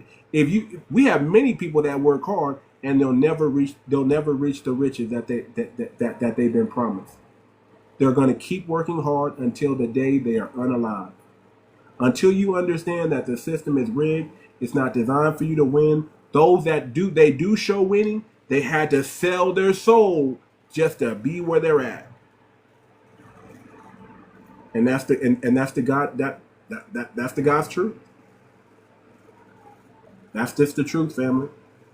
The truth is, we live in a wicked, wicked world. That's the truth, family. And you're never going to get it inside this disgusting system. You got to come out of it. And you have to be willing to build a new system. And you have to be willing to go through the growing pains of building a new economy. You got to go back to the growing pains of trusting. We have to go back to trusting each other. That's the only way we're going to survive. If we don't trust each other, we're never going to make it. Go ahead, Edward. You come off the mic, Edward. Go ahead, Edward. So I have to tell you, everything you said was really on point. I appreciate the view, the candor. I think we are at an inflection point from, like, we have an opportunity to rebuild a lot of the structures that were destroyed. I think that's one thing. I thought I just witnessed a live that was hosted by foundational Black Caribbeans. Has anyone seen that? Jesus Christ. Jesus Christ. I mean, Black folks. You can't go nowhere. I just like, and now this is reactionary. So the question here is, like, the issue is, and I've heard hate. There's some Haitian dude out here talking about they contributed to Black Wall Street on Tulsa. That's a lie, family. No, I studied a lot of history, and I think it's so. I don't even know how to formulate the question. I'll just say that I'm blessed to be a foundational Black American. I'm grateful for it. It is a surrealistic experience frequently, because remember how all the Africans are like, oh, I'm not Black, I'm African. And then now it's like, oh, I'm Black just like y'all. And you all can't be Indians. What they don't understand is that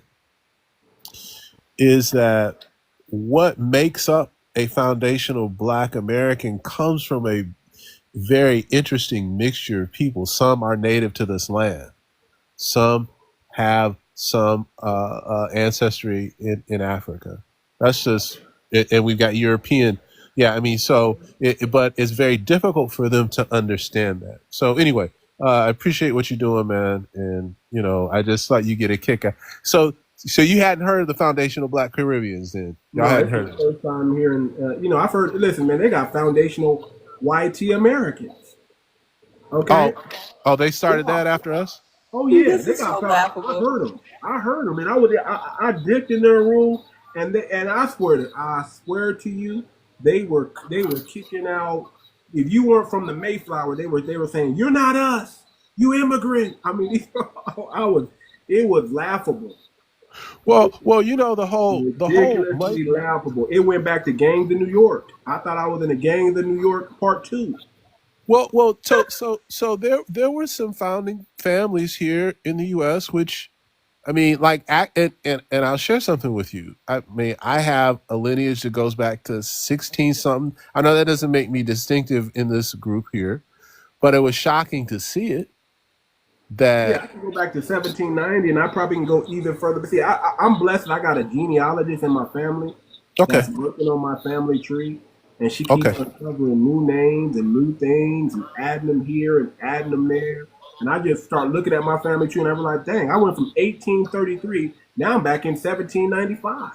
So the fascinating thing is that throughout my whole life, I've had the sense that Black people have been here a very, very, very long time, longer than what people want to admit. And so our comfort level with, to the extent that we can, with being here on these shores, allowed us to be open to all these other people that look like us that were coming in here. And what I'm happy about is now we're realizing that these people are not our friends.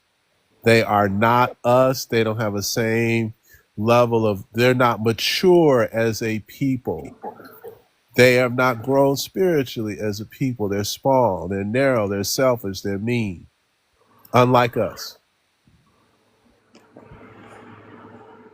Right. Right. They've never really been for us, man. That's just a fact. And we have to come to terms, man, that they're operating in a space of relief. They're not operating in a place of I want to stand on business and unite with people who are already in the fight. They're coming over here for one thing. It's to escape poverty. Let's keep Yeah, it above. and I told one of them, I said, you all have the distinction of spending 50 years rejecting the friendship of a natural ally who could have been of benefit to you. I don't know how stupid a collective could be. Just the dumbest shit ever. And I will share this other thing. I looked into the statistics about, black women being the most educated in the country because someone was saying African women have the highest numbers of PhDs, which they don't. But here's what's fascinating. The highest levels of education are typically among Nigerians, and they only come from 3 tribes. And Igbo, Yoruba, and what's the other one? it's Igbo, Yoruba, and Fulani, I think. Okay.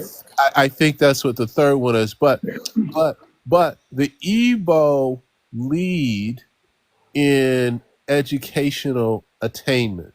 So now Nigeria has 300 and something, roughly, we'll just round it up, 300 tribes, right? Now, if you've got 300 tribes and only 3 tribes, they're the ones that make it out of the country, right? So it's the Yoruba, the Igbo, and I think it's the Fulani. Those 3 are the only ones that really make it out of the country. And then they hold all the political offices. And the other issue is that if you're not one of those 3 tribes, you won't get into school, you won't get into college, you won't get jobs. So what does that tell you about their society? So the top 10% of their population makes it over here, and they want to try to compare themselves to the 90% of our population. It's like you guys are bullshit. And we're not. You didn't even mention the scams that those tribes perpetuate. The scholarship scams, the diploma scams, Yeah. nursing scams. So you can't even really give them education and nothing because they're just scamming. There was that you? Somebody told a story that somebody passed away, and they found out the company. Is that you? Was that you, Monique? That said that story, where they found out that the company was giving money. Was it was Delta or American Airlines? One of them. I saw that. Wasn't my story. That was you can tell your story. Tell your story. I don't want to tell your story. I don't know who told that story. It wasn't me.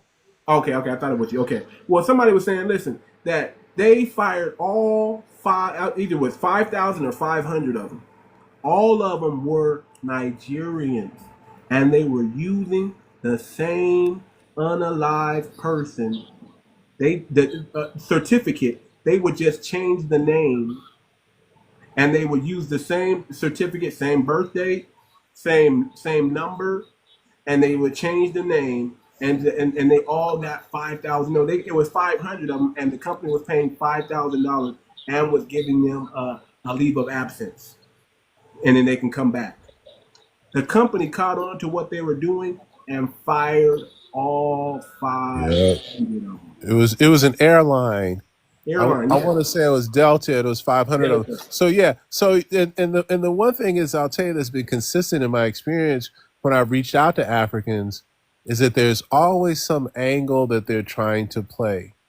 Never can they come and be a true brother or sister.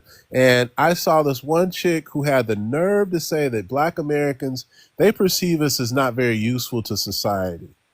Well, you have a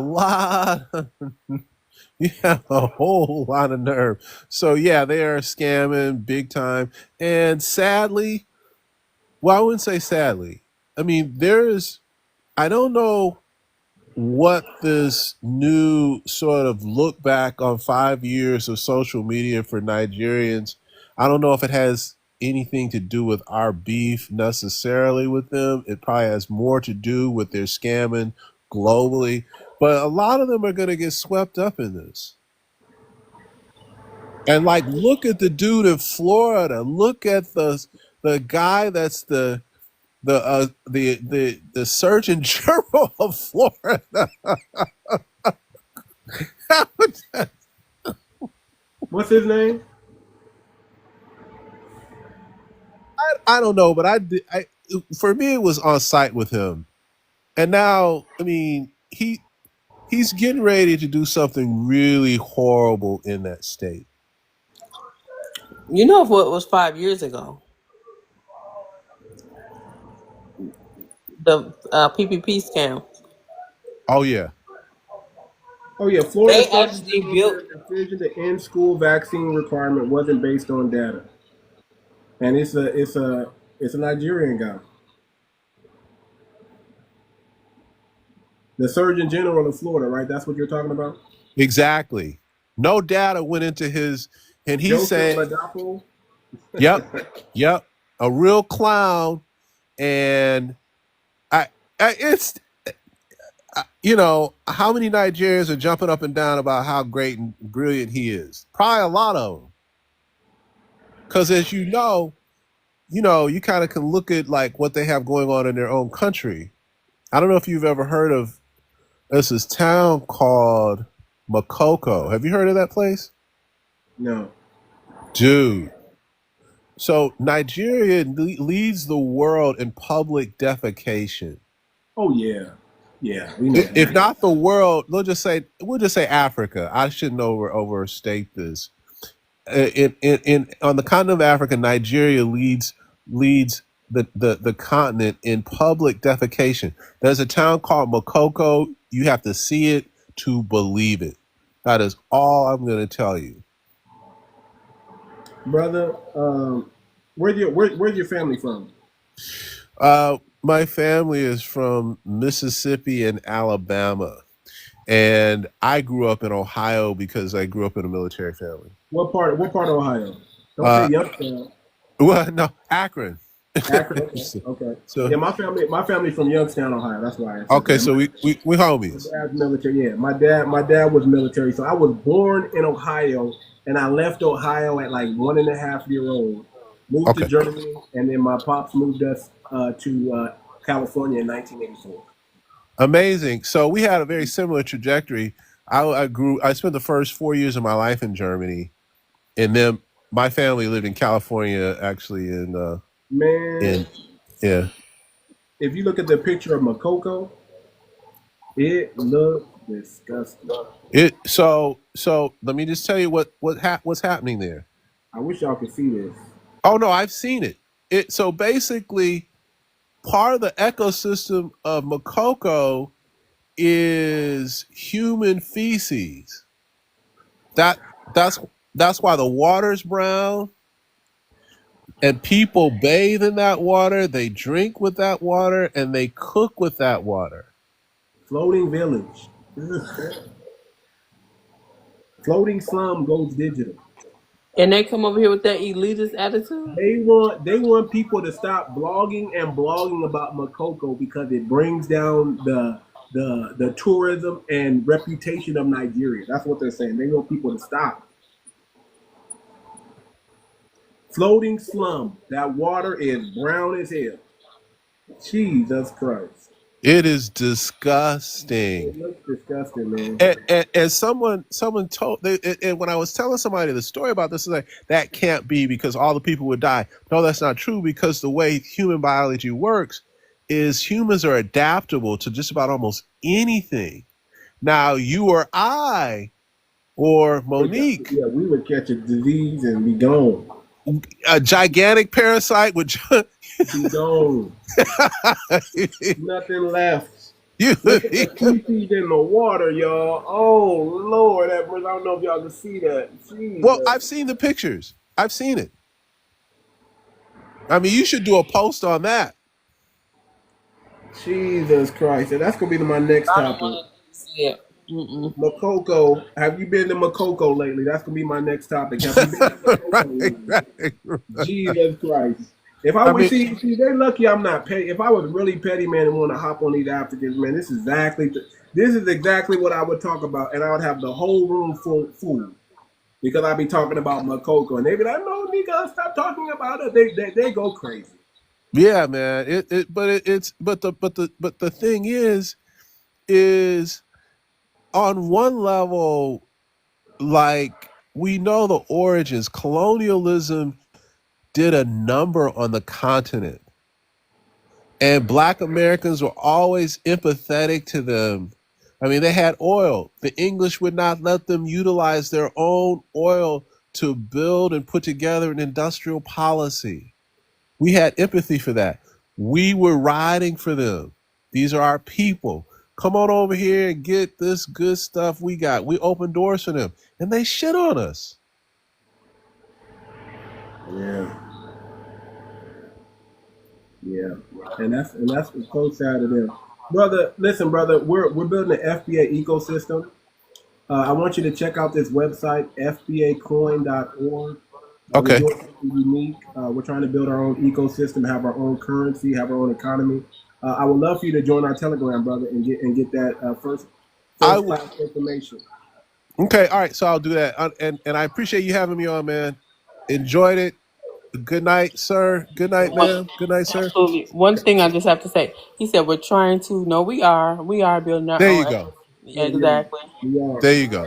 Claim it. Because we know what we need. We know what our people need, and we know what needs to be done. So we have a group of us who joined together. We decided we want to be solution orientated and not just talk about the problems, not just talk about Africans, but we want to actually bring solutions for our people. So check out our website, fbacoin.org, and join our Telegram, man. We're doing some amazing things in there right now. The coin is raising.org, and join our Telegram, man. We're doing some amazing things in there right now. The coin is ready to be released any day now. That's how close we're at, because we've done all the testing. We've done all. It's not a meme coin. It's a sophisticated currency. It's designed to keep money in our community and be a way and become a decentralized bank for us, where we can give out our own loans to each other, 0 to 1% loans, where we don't have to beg the YT community for anything. We can come and actually start funding our own businesses, our own scientists, our own political movements. That's what the purpose of the coin is to do. So I would love for you to check it out and be a part of the journey that we're on and the ecosystem that we're building. We're going to be onboarding lots of Black-owned businesses to this ecosystem. They're going to adopt the coin, and it's going to be. I'll say it like this: this is something that we've needed. This is building Black Wall Street 2.0 on the blockchain. That's what we're doing. Okay, so then I need to share something with you. Go ahead, brother. So this is interesting. So I have another page. It's called Talk Your Talk TV. Okay. And I have been incubating and building this media platform for some time. And I won't say the first show, but there's a show that's going to be coming out here in the next, couple months that I'm hosting with a co-host. It's called Talk Black Business TV. Right. And so we need to cover this kind of story. We need to have you on and interview you. You know, we need to provide a platform. There's only one, like, we're not Donald Trump fans, man. Okay. Who is, man? I don't support the Democrat or Republican Party right now, brother. I support foundational Black Americans. I'm a lineage based on. If you're not giving me no tangibles, you don't get my vote. That's what okay. Well, here's where I am. I mean, I was at one point a Republican, and I am no longer. When did you become a Republican? About 20-something years ago. 20-something years. Okay. Yes, I grew up. Democrat. So you saying you were a Democrat for the last 20 years? No, I grew up as a Democrat, and then explored the Republican ideologies. Okay. I had an uncle that was a Republican, and there were some Black Republicans who were there were people that were it's like the party of Lincoln, if you will. I mean, and some never got up off of that. But long story short, I voted Democrat in the last 3 elections.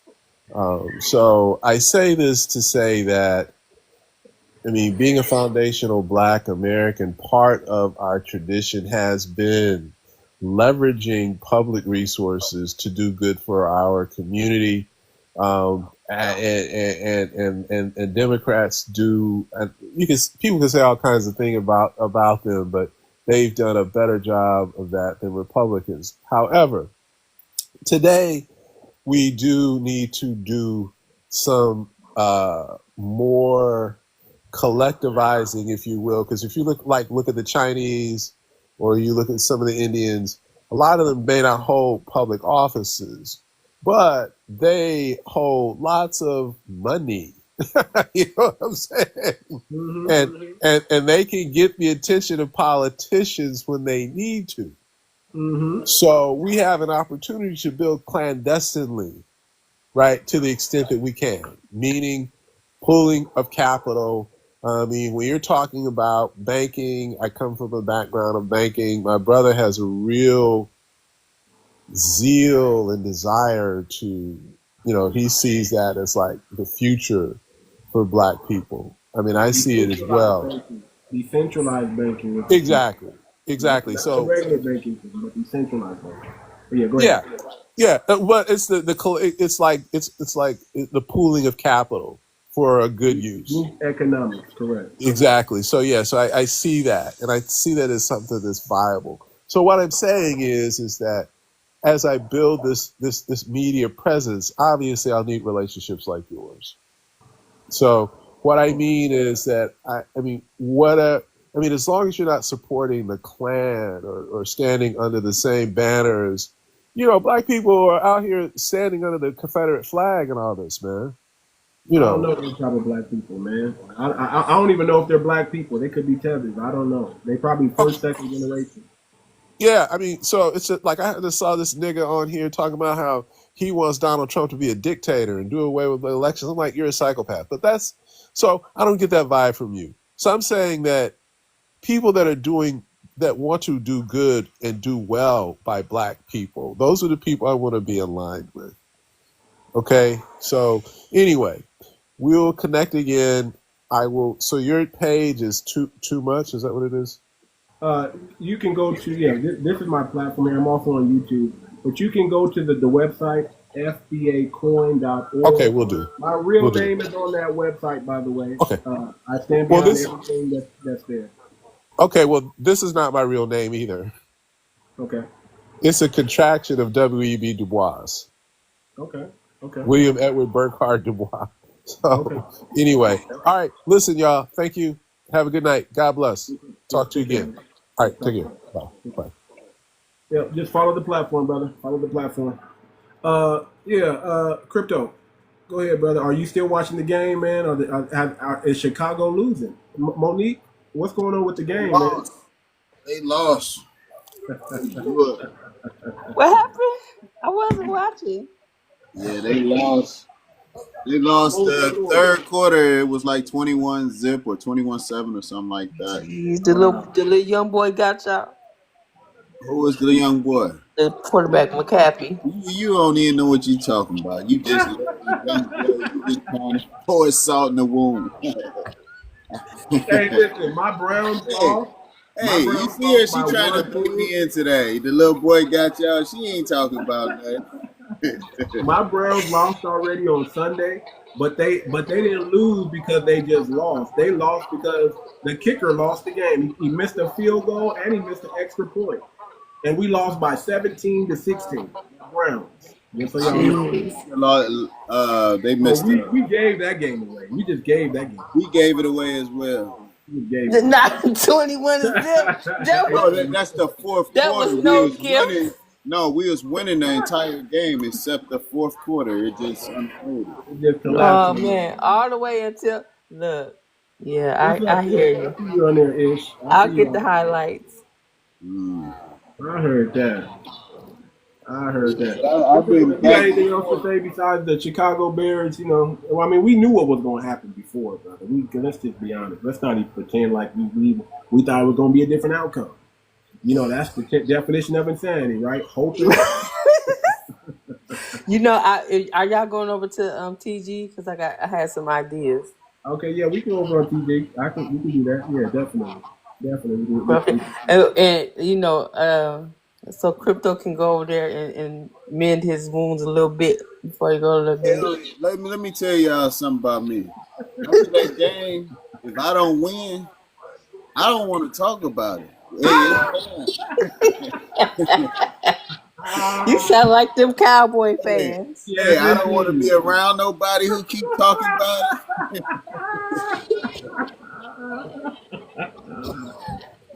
Oh my God.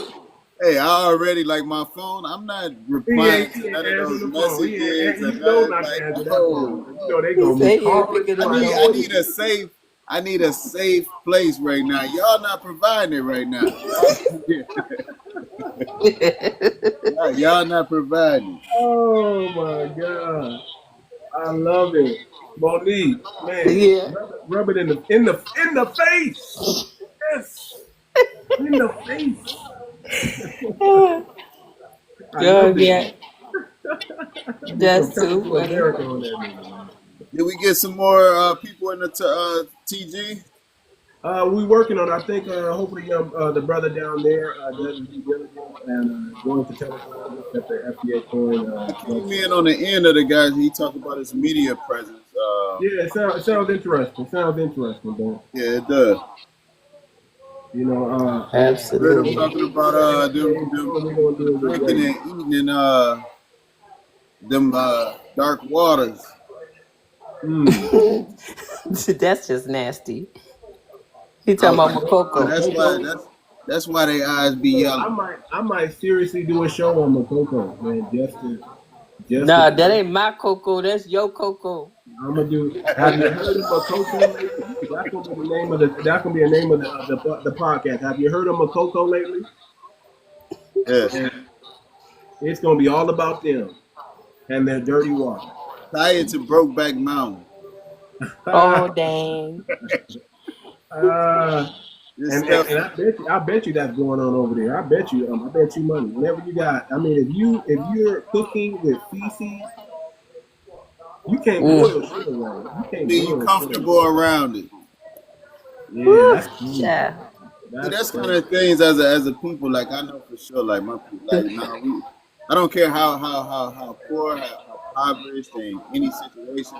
We gotta clean up. We gotta wash our hands. We're gonna find a way to make sure that's done. Well, they asked about those American taboos. There goes one. We don't bathe. Listen, because he told me about that, I bet not hear no West African, especially no Nigerian, talk about nothing anymore because I'm bringing up Makoko.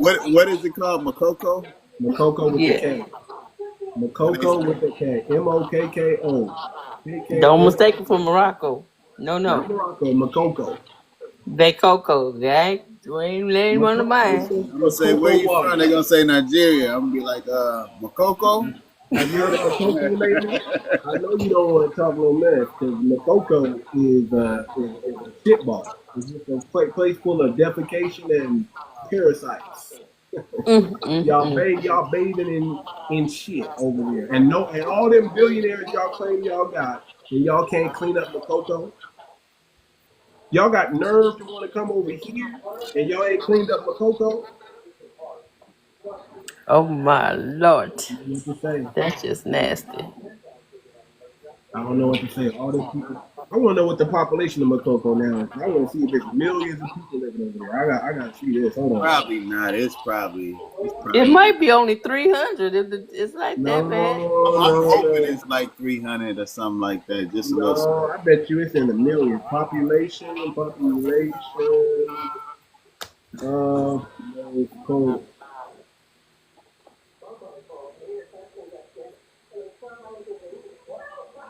Ishmael was in here. I didn't see him. Population of Makoko, Nigeria. I don't know if she's still here. She need to come up. You want to know how many people in Makoko? How many? 250,000. Oh my God. 250. That's 250,000 people remain the biggest slum in Nigeria. Fourth biggest in the whole of Africa as 2024 due to its increase of population, formerly the seventh biggest slum in Africa. So it's the fourth biggest population that they got in Nigeria. 250,000. I mean, don't they know to bury that Increase stuff? of My God. population, formerly the seventh biggest slum in Africa, coming after 𝗤𝗴𝗵𝘁𝘀𝗀𝗶cie Kenya, South Africa, and 𝗥𝗶𝗴𝗵𝘁𝘀𝗀𝗶, Trying to figure Angola. out how to live in the situation. Oh, they Jesus said Christ. don't they know to bury it. Float on water and is a home to over 250,000, where everybody defecate in the water, bathe in the water, pee in the water, cook with the water, drink the water. I know they got Yeah, my face is so tore up, y'all. Y'all can't even see, but my face is tore up. My nose is turned up. Ooh. I know they got John. I know they got the John this high over there. That's and man, I'm just why don't y'all go fix it? Pull y'all money together that y'all making over here and go fix Makoko. They probably want to leave it to the interior. If they don't care.